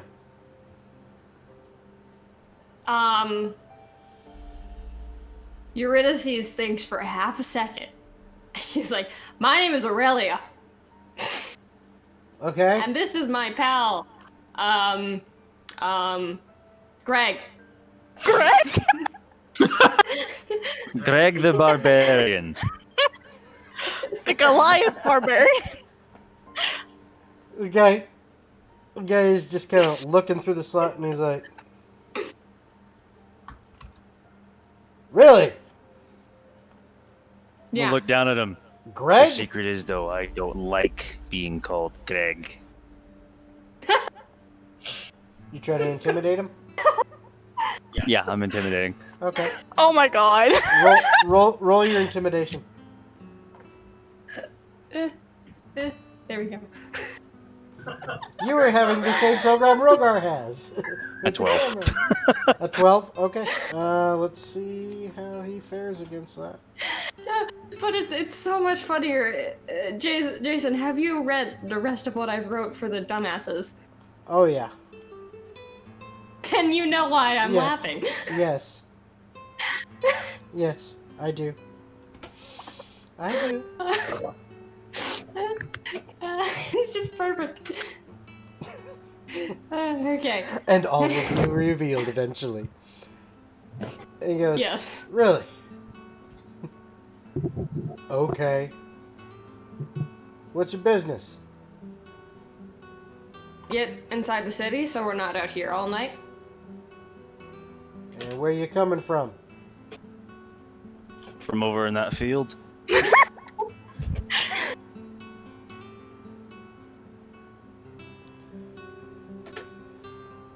Alright, here's the deal. Peace bond your weapons. Don't want to see them out. You make sure you register with the clerk. And then you can go in. You have to pay the tax, of course, but that's expected. How much is the tax? 50 gold each. Oh, fuck that! Yep. Southside are fucking bitches. Hey, Aurelia, how you feel about sleeping outside? It's sounding more appealing every second. Yeah, fuck this. Yeah. Zeroth's Why? just gonna walk away. We're gonna go find somewhere to stay outside. Okay. Alright. No, let's park our just 10 feet off to the side on the wall. Just yeah, sit- no, we're gonna just be like 10, 20 feet just away from the gate. We're just gonna wait Okay. there. Okay. You're like one of those fucking people that are sitting at the side of a Walmart in a tent. Yeah. It's Black Friday. But the guards can clearly Gotta see get that us. iPhone. Yeah. They can clearly see us. Oh, yeah. They don't care. And we just make a little camp. Yep, they don't care. How much gold do I have left? I have a lot, but how much do I have left? Got 85. I've got almost 700. I don't want to spend that money though. More money.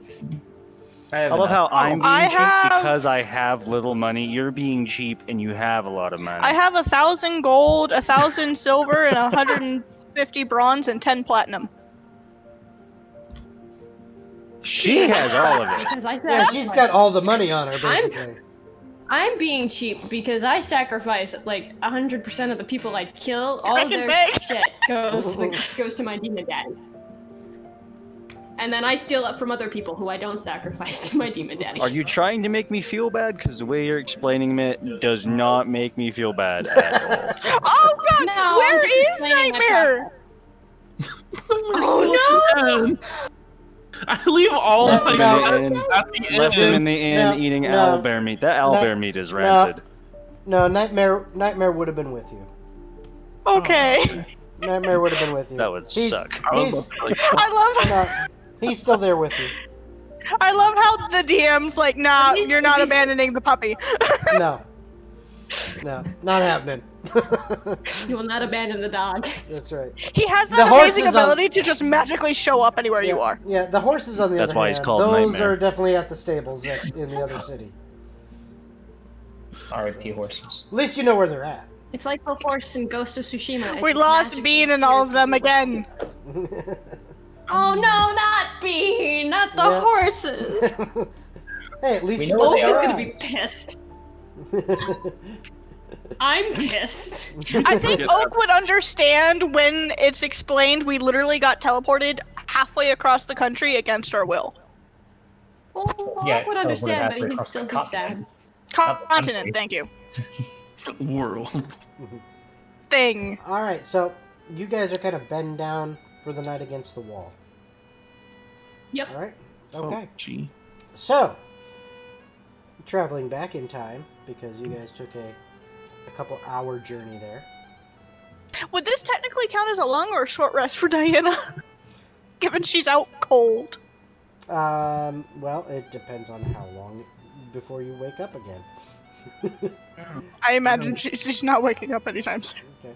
So, Rogar and Jacob, What's and up? Diana on your back.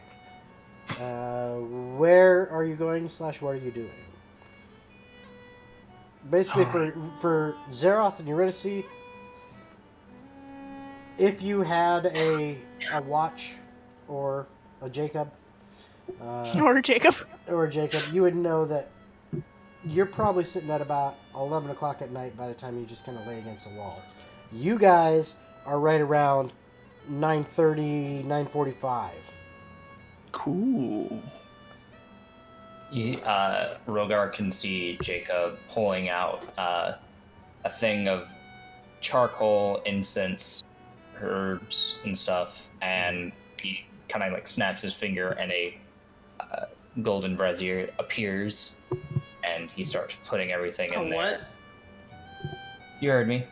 I'm tired. Yeah, the little. Yeah. Yeah, he's I been was- up for a while. I was like, oh no. It's a word.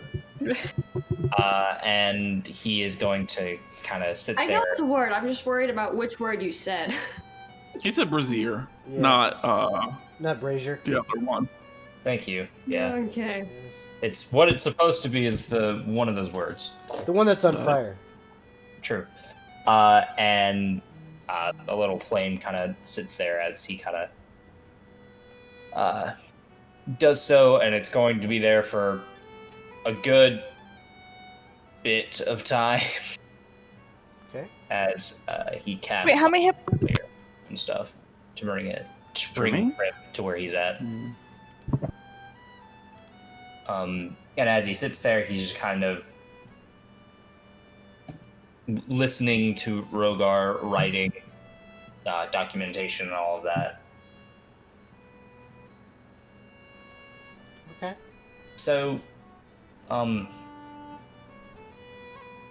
this is the big place. It is. I don't know if you've ever.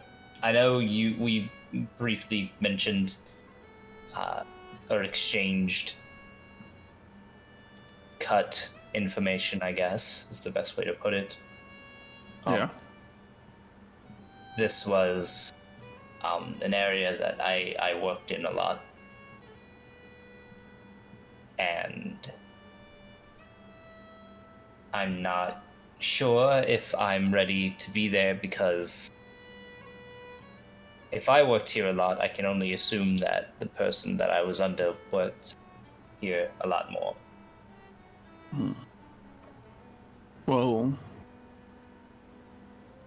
do not fret. I will guide us the best that I can, and make sure that I can quell you pretty easily. You don't look strong or dexterous if I need to subdue you. Well, Or you can just willingly submit, whatever. that's fairly true. I was trained to work in an army, so I am at least dexterous enough to move around. I am your new commander. Don't. I do have a question though. Now that it's just me and you and Diana sleeping, Yeah. did you ever kill anyone of super of importance, maybe an older gentleman? My dad. I'll describe what my dad looks like. No. I was trained to be more of oh no, woe is weak, I need some type of help, and then all of a sudden, kaboom, big magical attack right on the person, and then the rest of the fighting goes in. Usually set up as ambush tactics. And yeah, you let me just say this part. Jacob wouldn't have been there or at least if he was, he wouldn't have been in visual range of the battle in which you had your, all that stuff go down to you originally. So he would not have seen that. Okay. But for the most part, it was after practically either my first or second major battle that I realized that there was no point, that they were just, me. It wasn't anything different about the people we were fighting. Mm-hmm. Less than an area that they lived. And I didn't want to just kill to kill, if that makes sense. Yeah, I knew people like that. And I went away from it, and I didn't follow through, and for it I was punished by the commanding officer. It's the reason I have the blindfold on. Now, obviously you can't see it now because I have this visage of a fairly old dwarf gentleman, but yes, it's a cut slash. Yeah, you hear Jacob say that. Like, sounds like a word I would use. Yep. It's a brandish from a blade across the practically top middle portion of my face. And then I was left to die.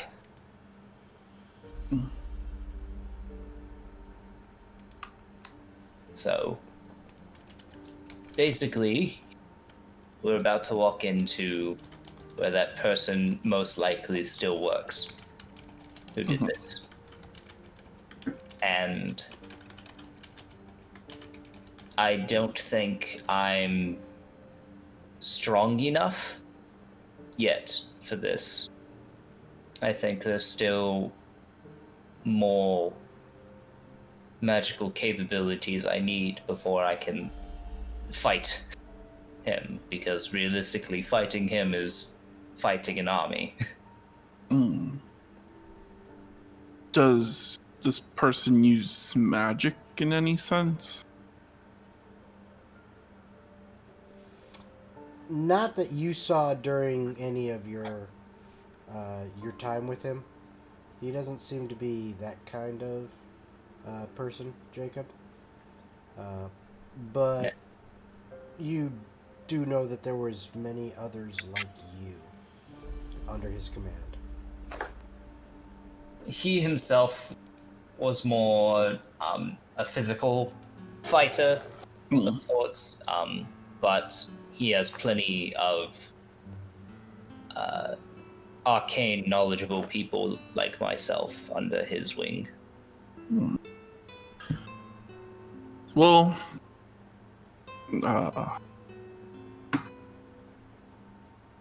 I'll help you the best that I can. If we bump into said person, I mean, at least we're under disguise, and I'll do whatever it takes. Rogar will extend his hand and place it on Jacob's shoulder. Rogar? Touching someone? Whoa! A lot of touching for Rogar, man. He's gonna be exhausted after that. No,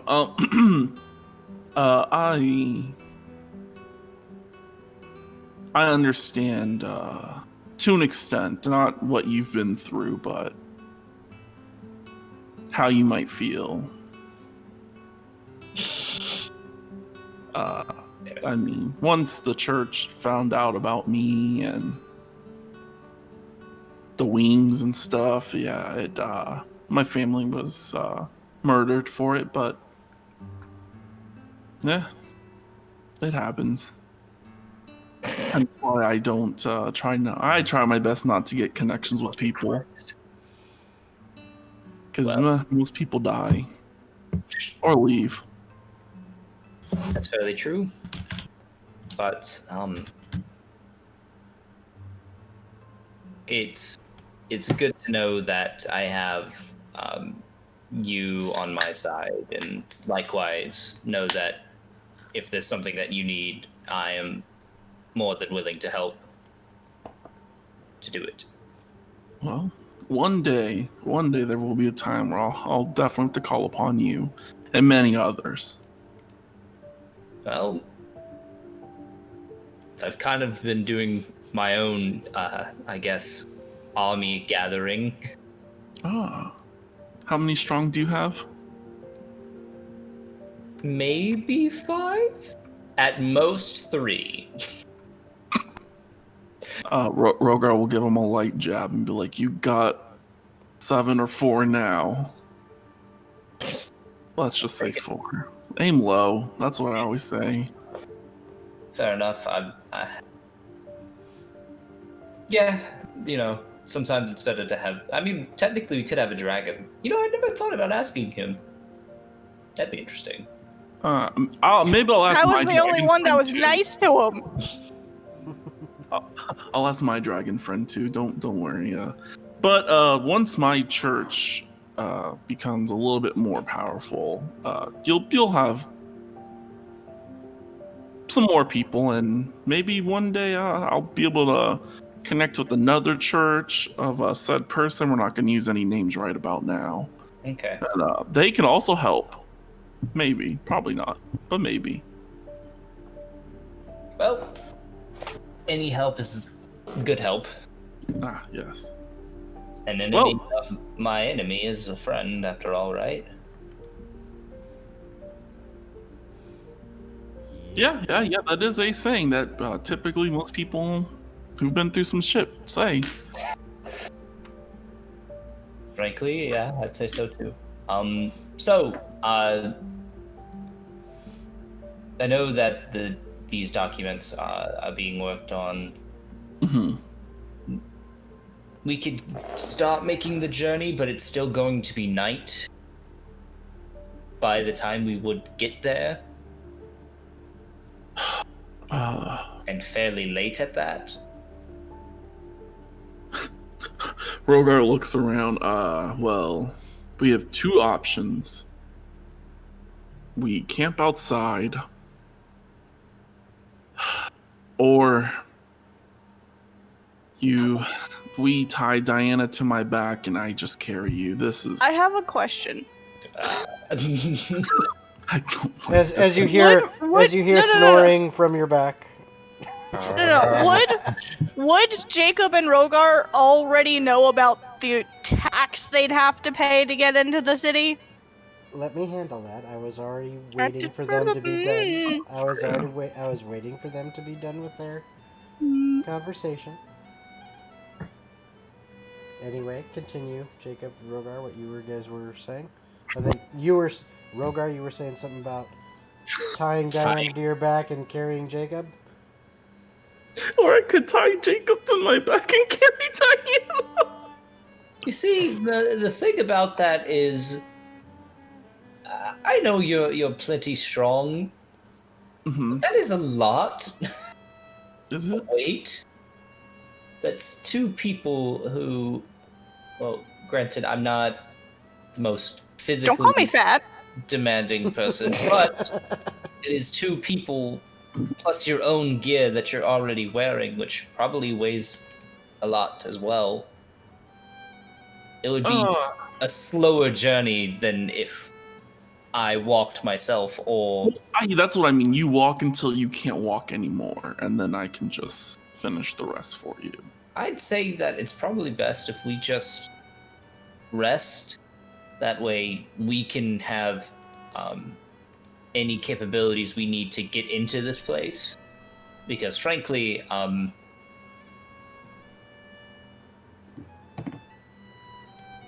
now, this is a question because I'm about to bring it up in conversation. Would Jacob know about the tax? I was waiting for you guys to get done. Yes, you would know that pretty much in all of the major cities throughout South Cut, they all charge a tax that goes to the crown. That tax depends on the size of the city, and this being the capital city, that tax is a 50 gold piece tax. It is one time upon entry per person, and all you have to do is just go, and they require you to register. Basically, when you go in a gate, especially at night, they're going to demand that, they're going to have someone there, a clerk, who can get you basically signed in, saying, okay, this person is here and what they're here for. Business, pleasure, whatever. And then that they've, paid. And then that's it. It's, it's not the best of record keeping. It's not super extensive, but it's what they do just to make sure that, okay, this person is in the city and they've paid their tax. All right. So, and Jacob will say, because if we can, granted, I can do this as many times as need to be, but if we can get there in time, and is it getting close to having the time pass for Jacob to have Prim back? Oh yeah, because you guys have been sitting and discussing this, and you basically have made Diana comfortable in that bedroll and tried to, provide her someplace, comfortable and safe so that she can rest, because she was obviously exhausted. And you kind of spent this time discussing things and getting to know each other. So as Prim kind of like... Yep. And I think there's on his shoulder. And Jacob, I'm going to need you to make a I'm gonna call it a straight up wisdom check. Okay. Just wisdom? Just wisdom, not wisdom save, just wisdom check. Give me one moment. I scroll over to my wisdom. Okay. That is a 17. All right. As you're sitting there talking with Rogar, something occurs to you. You've got a pretty thick Northcut accent there, Rogar. That could be problems down here.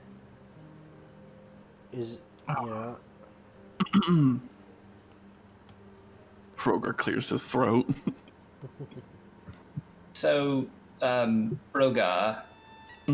So, two things for one. And, is it Brazier? Yes. Thank you. Yeah, Brazier. You watch the Brazier poof out of existence in like a purple arcane smoke, and all of a sudden a sack about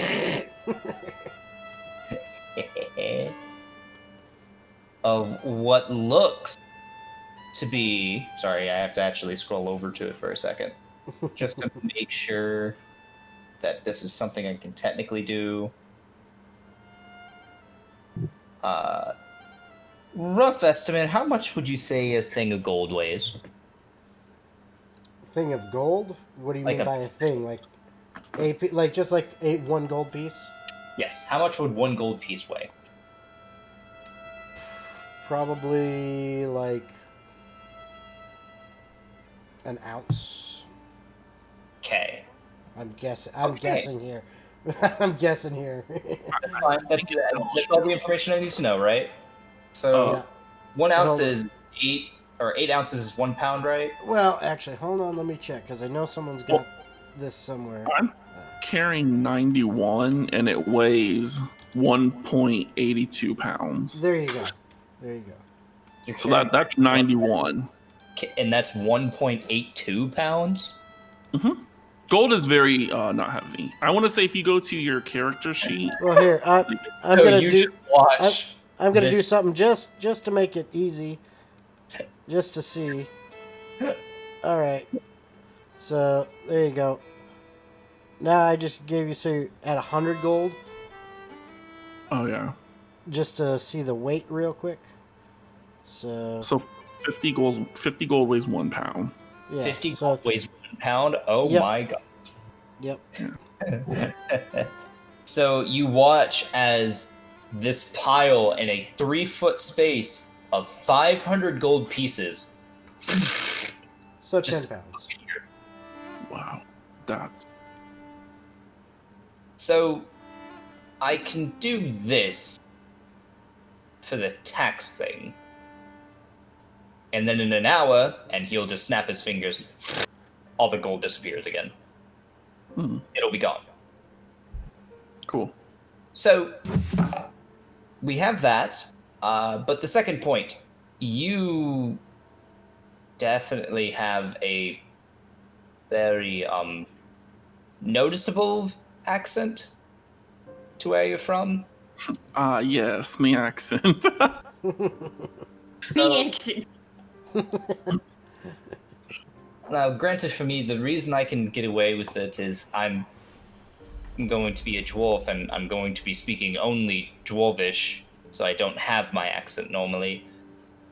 Well, somewhat my accent, but not really, because it's in a different language, so that I don't draw too much attention to myself for being dwarvish with my accent from here. So, Rich. You do realize that, like, I'm pretty good at making stuff up. I'm pretty sure I could alter my voice. I think, judging by your general kind of skills at communication that I lack, I think if anyone can disguise the voices really well, it would be you and the one who's asleep here. So Hey, what about Eurydice? he doesn't know much about Eurydice and her capabilities other than Good she can point. stealth well. Does Well, that stab?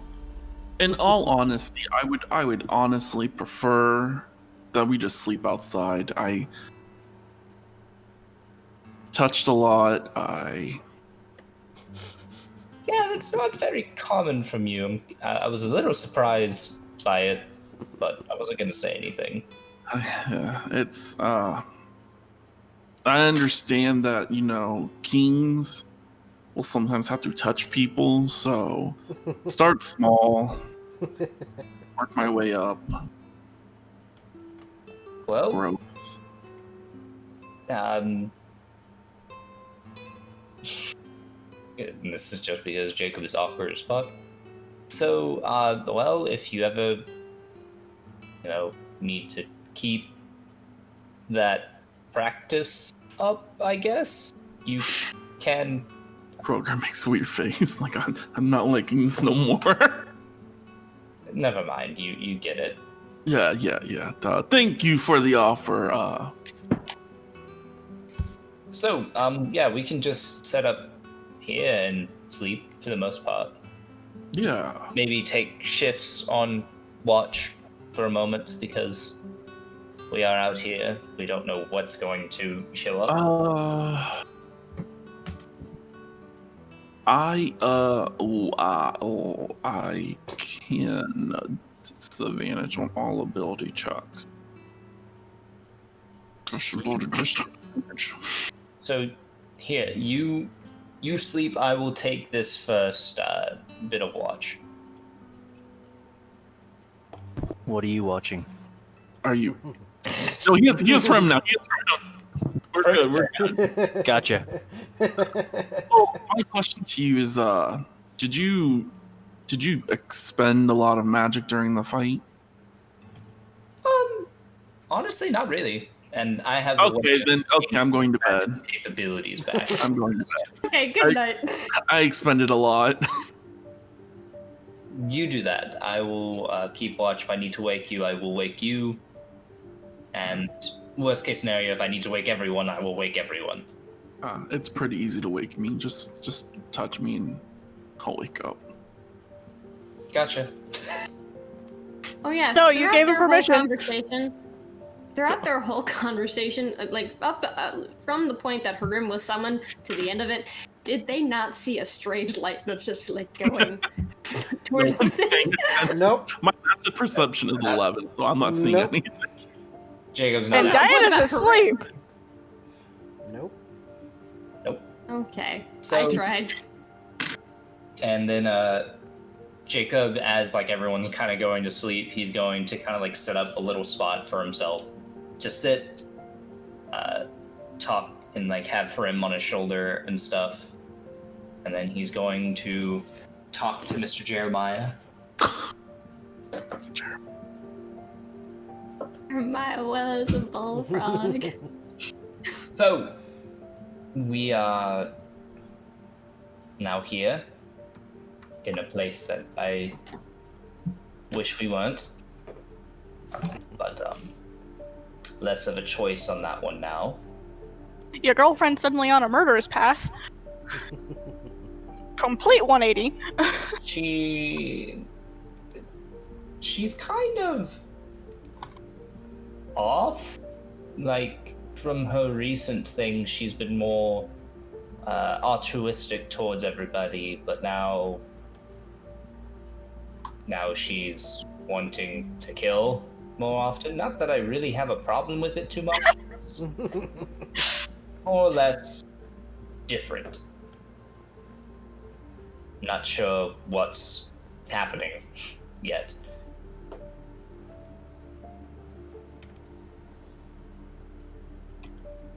He'll sit there and wait for a response from Jeremiah.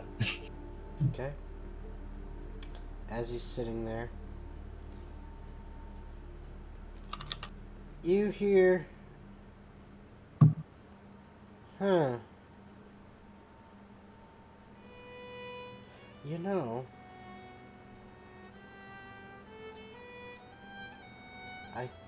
I'm not sure how I would handle such a thing. It seems that, well, You've been through a lot in a short amount of time. Wouldn't you say? I'd say that's fairly true, yeah. Lots of crazy shit. Perhaps it's been too much for her.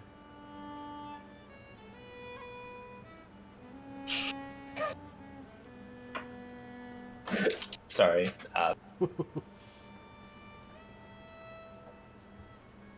Maybe I'll have to bring it up later. I don't want to disturb her too much yet. No. Rest is good. But security, safety, knowledge of one's own safety and those they care about, that helps. What did you do? Did you just knock yourself out? No, I went to rest my elbow. I thought on my table, but I missed it completely, and I just the corner went right into my elbow. Alright. Oh, So I just lay my head down now. I'm sorry to laugh at your pain, but I'm sorry. I had to. As long as you're okay, man. Yeah. Elbow is a okay. No bruise. Good. So At least you don't keep hitting your knee on stuff. that's true. Hitting your knees. The same knee in the same spot. Also, I sent you a message. So, Me? Yeah. Okay. I was like, me? To Jeremiah, Ooh. he's just going to. Right. I will.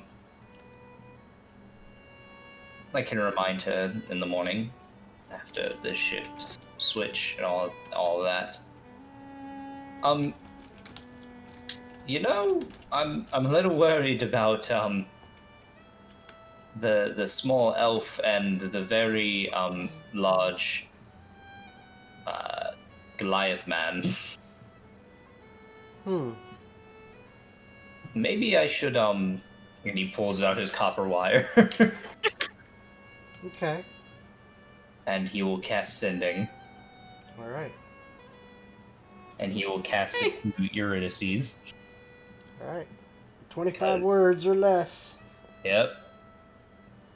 Give me a second. I have to scroll down and now take off the spell. Okay. The last one he can use. For now. Hey, so we are outside of the city. Bedding down for the night. Plan to meet at one of the gates. Do you know we're at? Do you know alright. we're at? Do you know we're Nope. He wouldn't. teleported there? He wouldn't Nope. know, but you can't tell him that because he's just saying we're at the city. And he says, I hope you all are all right, and that's the last word. Now you can respond. 25 words or less. Okay, give me a second. Are you Give making me sure? a second. No. Yeah, I count mine. Everyone's counting words. Yeah. Not enough. Well, it's important because if you forget it, then you're giving too much information, and then, it's like, oh, well, shit.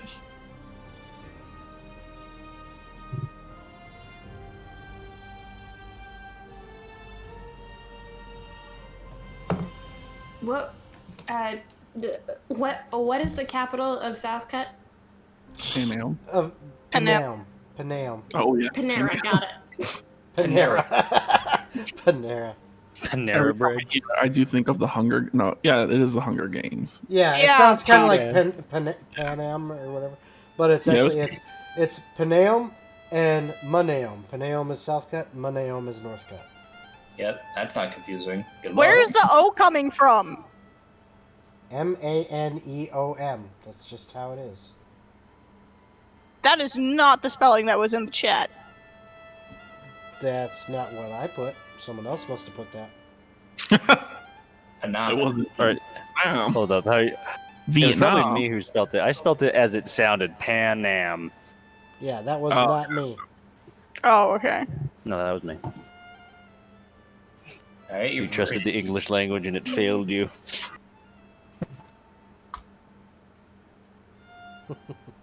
You know, maybe she didn't get it. Do you think she's on a different plane? Hold on. Oh, Just hearing dial Okay. tone. Okay. Okay. Teleported to your location. Know you're at Southcut, headed into Paneom in the morning. Go kiss Diana. YOLO. Not right now. She's unconscious. That is illegal. Well, I was told to be bold. No, I'm just kidding. Alright, Yo. so that's the message you get. Also, Yep. while you were having your conversation, Jacob, with Jeremiah in the ring, one of the things I never got to say because you went to the message was Jeremiah. Well, actually, we had the near fatal elbow accident. Kind of distracted, but what I was gonna say is Jeremiah goes, "You know I am in here, right? I understand things about you." That's. I mean, I And kind of assumed. it's not intentional. But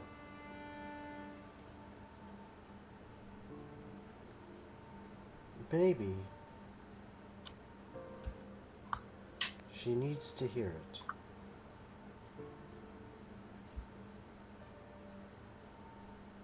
And that's all he says. He goes silent.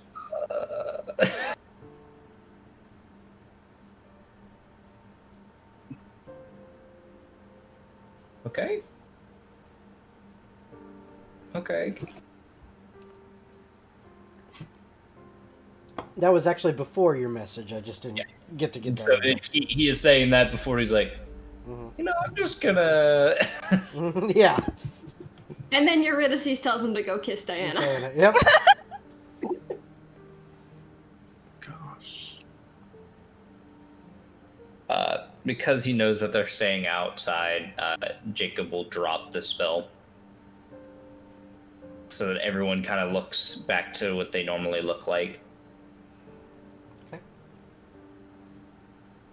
So do But you he's- guys he's go sitting ahead there and resting? Oh, okay. Yeah. With him. Alright. So you guys go ahead and rest for the night.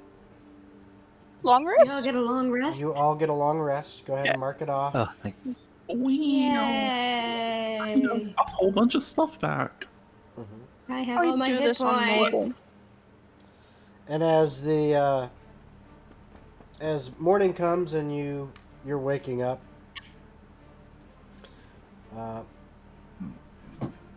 Zeroth and Eurydice, Don't need you that. are literally, a few feet away from the gate. And you actually kind of get woken up to the sounds of the gates opening with large creaking noises, as these are just some massive wooden doors. And so it's like, just a big creak noise as they open up. And so you see them opening up. And then a few guards actually station themselves, like, right kind of in the portal way of that gate. And you see, eventually, depending on how long you stay there, you'll start to see some people leaving through the gate, some on horseback, some on foot, some on wagons. And it does look like there are some people that, early in the morning must have been making a journey from either, farmsteads or, maybe they were making it overnight, whatever. But some are moving towards the city, to the gate. It's not a ton of people, but there are some. Okay. Wouldn't it be smarter to just wait here for them rather than trying to go Yes, find but we them? could Because be they said on they're coming different this way, side. right? We could be on different sides of the city. Well, wouldn't you know? You're in the same field. You just didn't know where in the field. Hence the thing. We could be on different sides of the city. Yeah. Well, I guess we'll find out. So why don't we just head to the center of town and wait there? We have to pay 50 freaking gold. I'll pay. All right. If you wait. Well, we were just told they might be on opposite sides, so even if we wait, there's still money having to be involved. Yeah, but fake money. Just saying. Super useful, isn't it? This is why we're out of money here. I can steal from people, so I can't too. I can technically do Well, I can I'm good at swindle sneaking. gold. Stealing, probably not so well. I may just well Dude. just pick them up by their leg and just shake them. dude, I'll earn this back in like I don't know, a day. or Yeah, so. I'll head up all the churches over here. I'll just yoink it off of people. Alright, so what are you two Okay. doing? We're heading into town and we're gonna go to the yeah. center.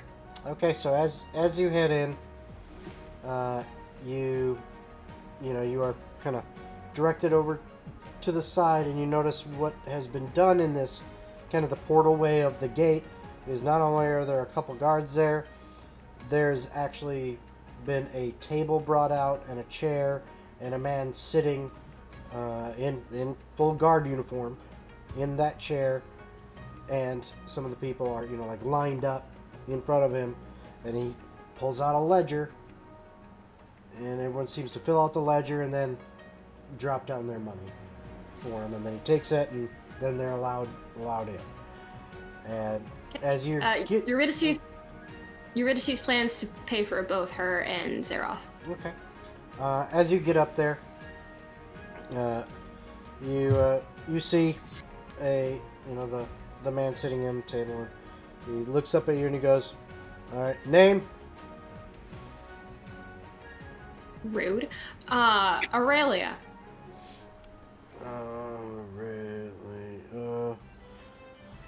And then there's Greg. Surname? Greg. Greg.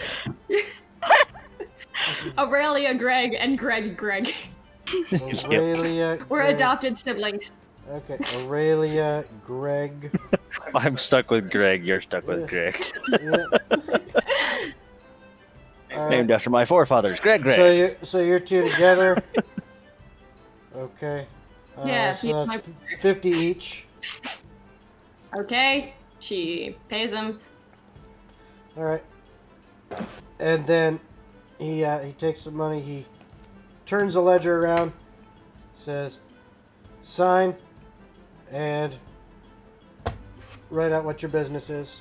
And then you see as you look at the ledger, under each of the names that have been printed out by the guards, there's signatures, and then next to those, there's a column where people have put things like,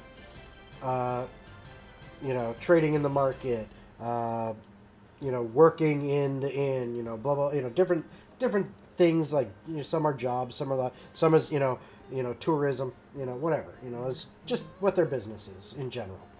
Aurelia will just do like a quick it's just a scribble. She's not even really signing the name. It's just a scribble, and she's gonna put just tourists or whatever. Okay. And he takes the money, and he says, turns the ledger back around, 2 quick stamps. He says, "Okay, yeah, you're free to go. Enjoy." Cool. And as She you're gives about- him the finger Okay. while they walk away. as you're about to walk away around the table, one of the other guards kind of slaps him on the shoulder and says, "Hey, what did he say his name was?" Points at you, Zero. Says, the guy looks, Greg. Okay. But no, that's the stone thrower. Don't you remember from the arena?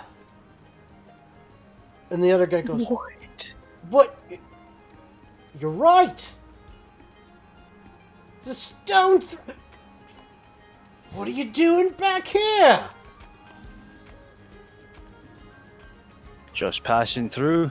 Like how you're not even questioning it. Are you going to get in the arena again? I won 200 gold on this last fight. Really? Yeah. I swear. I'm debating. All right, well, please, you know, if you do decide to, you know that Fallon and Archie will be rooting for you.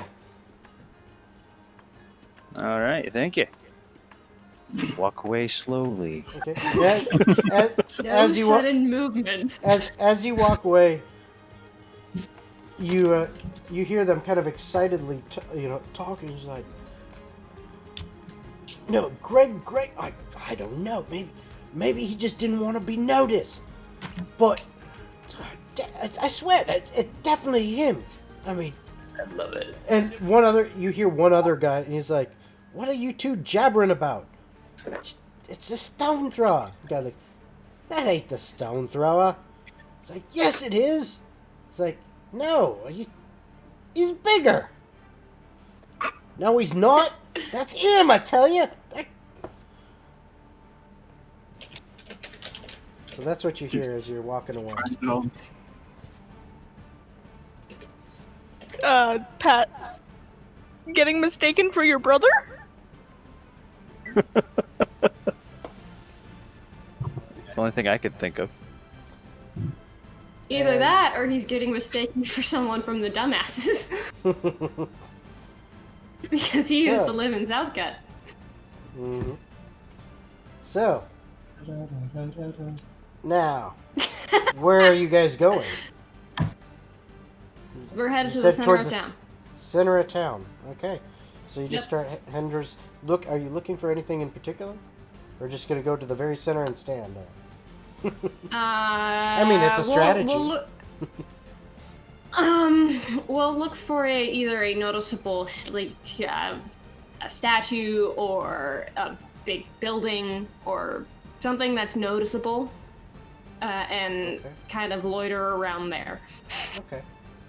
Well, as you're heading towards the center of the city, one of the things you do notice is it looks like an intersection. There is as you're kind of getting towards the center, there is a large inn coming up on your right, and you're not sure what that building is on your left. It's freaking huge. And you do hear some cheering, like crowd cheering coming up from it occasionally. I would assume that's the arena. I guess And so. your assumption, you're pretty sure you're right. And as you continue past that, you start to get past a market and everything, and then you see that the main intersection of the roads comes into your main roads cross in what is the center of town, just like a very large open plaza. And in the center of that plaza is a fountain, and then you can see the large inn, the market. There is this, what seems to be an impossibly tall tower, and a sign going across an archway, and it says Magus Arcanum. And then on the other corner, is a very, very large ornate church with a symbol that you have seen before, a sun shining bright. the symbol of Palor. Okay. Let's sit at the fountain. Okay. And we're just gonna wait at the fountain. No, Rogar's not too fat to ride a horse. No, I was trying to Google something. I'll just ask you when he gets to us. Alright, so you guys are just gonna wait at the fountain? Or that's Eurydice, that's what you do. Zeroth, is that good for you, or is there anything you want to do? Well, the arena's got my interest peaked. I might just ask around about it. Okay. So just you gonna ask around to some random people as you're sitting Yeah, Eurydice just get some pointers about the arena and stuff. Eurydice will tell him, please don't go into the arena until we have everyone accounted for. I plan to only ask the people around this spot. Cool. I know for a fact if I go over to the arena, I will go in. Cool. I know temptation. Alright. I want you to give me I'll say an investigation check. As you're trying to just ask around and get some information. Okay. If it will roll. No. I got an 8. Okay. So you're asking around a little bit, and you're not really finding anyone who's too willing to talk. Oh, if they seem to be, if they seem to talk, they don't really know much about the arena. That's not one of their interests. Okay. I guess I'll just hold off until we get the whole group back. Okay. Well, when you sit back down at the fountain next to Eurydice, there's a little girl, maybe about like 10, a little human girl, maybe about 10 or 11. You're guessing, and she's sitting on the ground next to the fountain. And as you sit down next to Eurydice, you're kind of between where Eurydice is and this little girl. And you notice she just looks up at you. Her eyes get real big. And she stands up, kind of walks around to the front of you, looks at you, goes, are you a gladiator?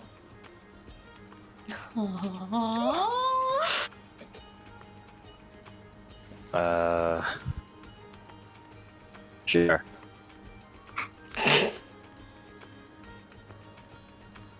You're just rolling with everything. I think I saw you fight.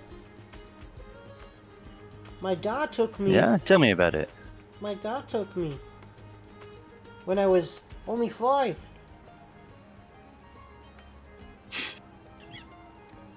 That's this was a while ago. Yep, Yeah. definitely being mistaken for your brother. Or a dumbass. It was Very it was racist. pretty cool. No, it's just dumbass. Right on. Could you teach me to fight? Alkalize. Aww. Did I say who? Could you teach me to fight? You'd have to ask your parents.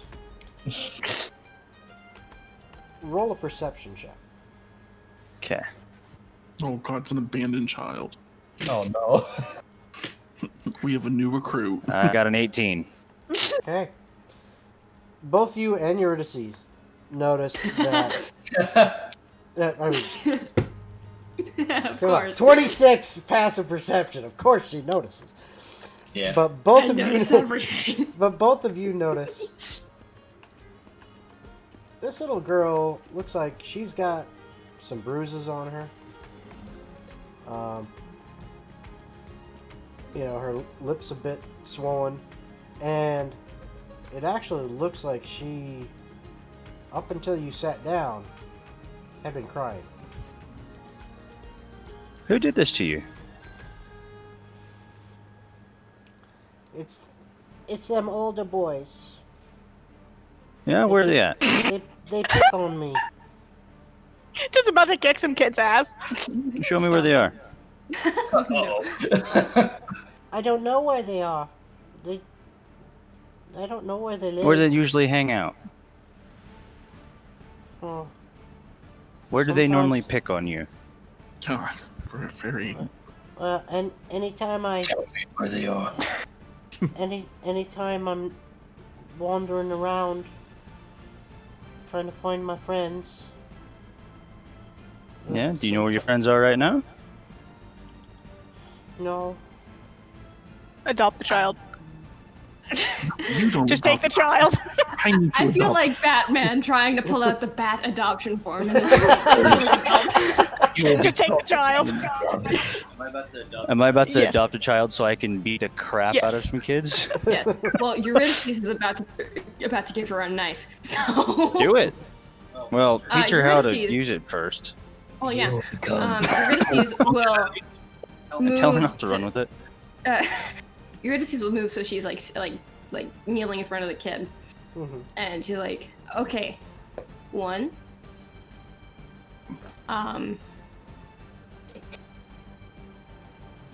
Here's a knife. If they Her if they eyes, try to her eyes get real big when you pull out this nice shiny knife. if they try to hurt you again, hurt them back. We're gonna be. You guys are I don't know how to use Children that. dying. Well, that's why I'm gonna teach you how to use it. And she's gonna like teach her how to use the knife and like some basic movements of stabbiness and such. And she Spend seems time so, with this kid. she seems so into this. She's like, it's like the first time a kid watches Star Wars and picks up a fun noodle and decides that they are gonna be a Jedi and just they're out there, they're vroom, vroom, they're just going to town. And And then that's she's also- that's what she's doing. She's also She's- gonna teach her a couple ways to dodge because she's tiny, and Eurydice is tiny. So Yeah, you might want to show her that it can hurt back. yeah. And Stabs just- her. Cuts her arm. She's gonna say like, now remember, the sharp part can also hurt you, so don't get hurt by the sharp part. And that goes Okay. really for any weapon, so that's something to keep in mind. And she's got a big smile on her face, and yeah, she's looking at both you Eurydice and you Zeroth, and she when she turns her head towards you Zeroth, she goes, "I'm gonna be a gladiator like you someday." Yes. Oh, you do Become that. the strongest gladiator you can. My And- heart's melting.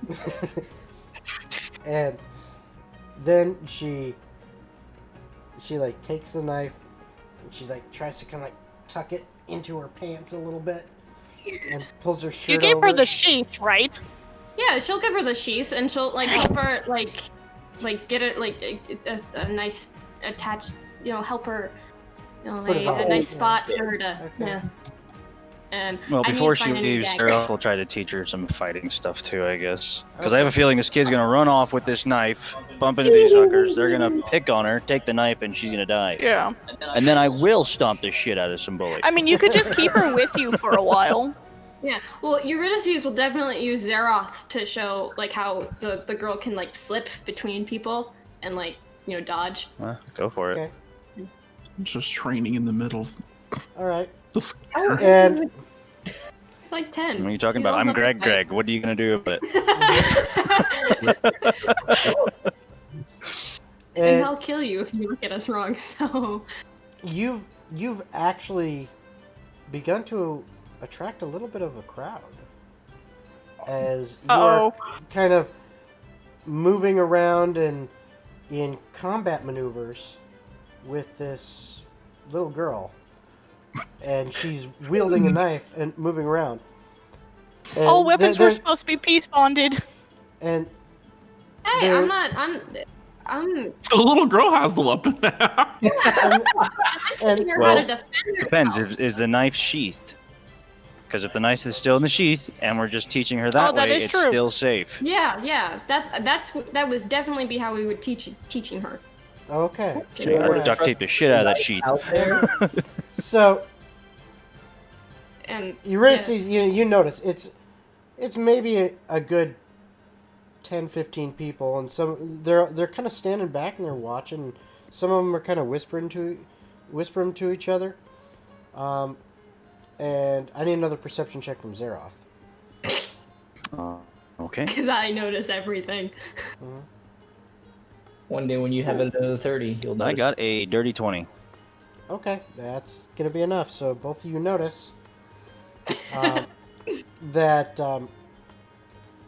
standing over kind of towards the edge of the marketplace, there seem to be 3 boys. One looks like he's, well, I don't know if you'd call him a boy, because he's got a bit of a beard, but then again, he is a Oh.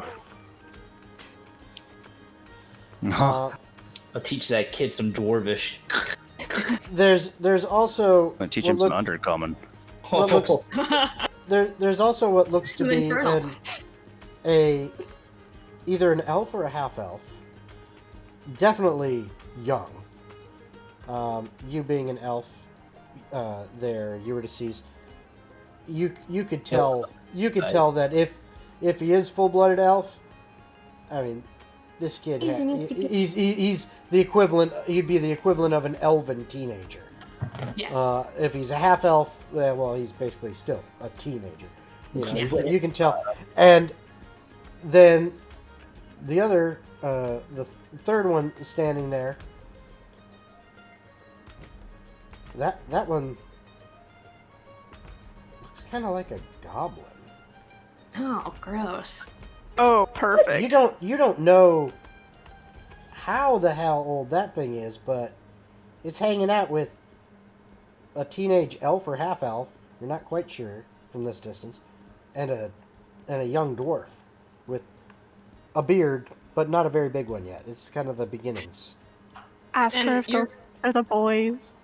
Eurydice is gonna look at Zeroth, and she's gonna like nudge her head towards them, towards the boys. And she's like, like giving him the signal to go fuck him up. I would ask if that's them first. Yeah, I'm gonna look at the little girl. Is that them? That picks on you all the time. And she kind of looks over and like, kind of turns her head back away from them. Yeah, that's them. Yeah. Well, Eurydice Stay here with goes up- Eurydice for a second. Yeah. Eurydice will make sure you stay safe. Eurydice has a 300-foot spell that can reach them from back here. All right. So I'm so you- gonna approach 3. Okay, so you walk over to them, and kind of the group that's been watching all, the people that have been watching all this, are kind of like following this you with their eyes, with this massive, Goliath walking through. They're kind of watching through as you walk over towards these boys, and they seem like deer in the headlights. As they are watching you approach, they're standing there, mouths agape, eyes big as saucers, staring at you. Like, what the hell? You're now standing right in front of them, towering over them. We done fucked up. You 3 want to be my volunteers? Oh no. The half elven or elven, you're still not sure, boy speaks up and goes, You're the stone thrower, aren't you? Well, it doesn't matter what I really am right now, is it? Greg.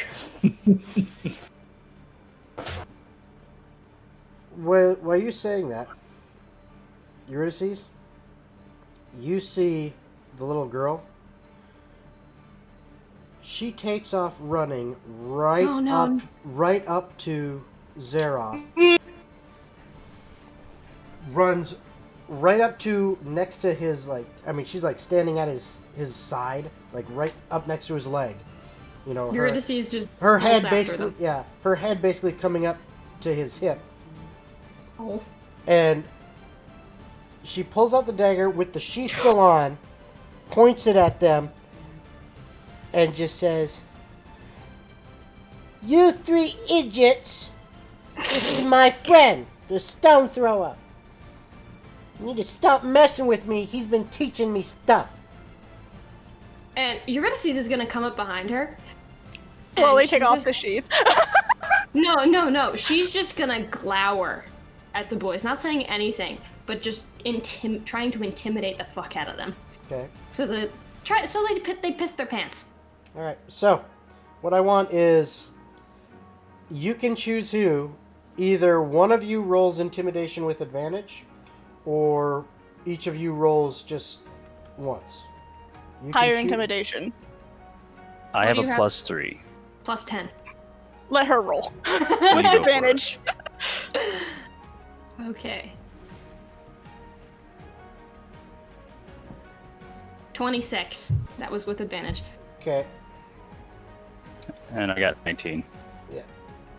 But she'll Yeah, it was her. I it was wasn't either. sure. Yeah, Really? it was. So there is literally wet spots occurring on their trousers that are growing and starting to. You're seeing piss come down out near their shoes Oh, good. for all 3 of these young boys. And the dwarf says, It's no problem, Laurel. We won't mess with you again. I didn't know you knew the stone thrower." And they run.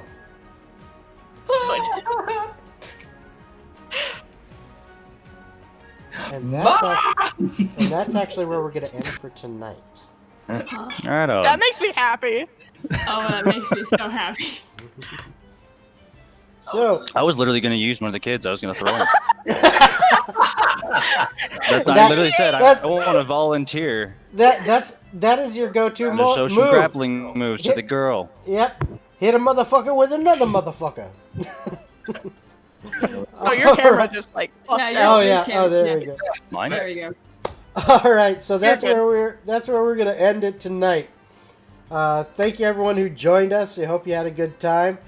And just a reminder, tomorrow 5 p.m. Eastern Standard Time is another one of Klein and F and I's collaborative build streams in Tailspire, where hopefully I'll finish up that ship I'm working on that's in the harbor for our mountain fort.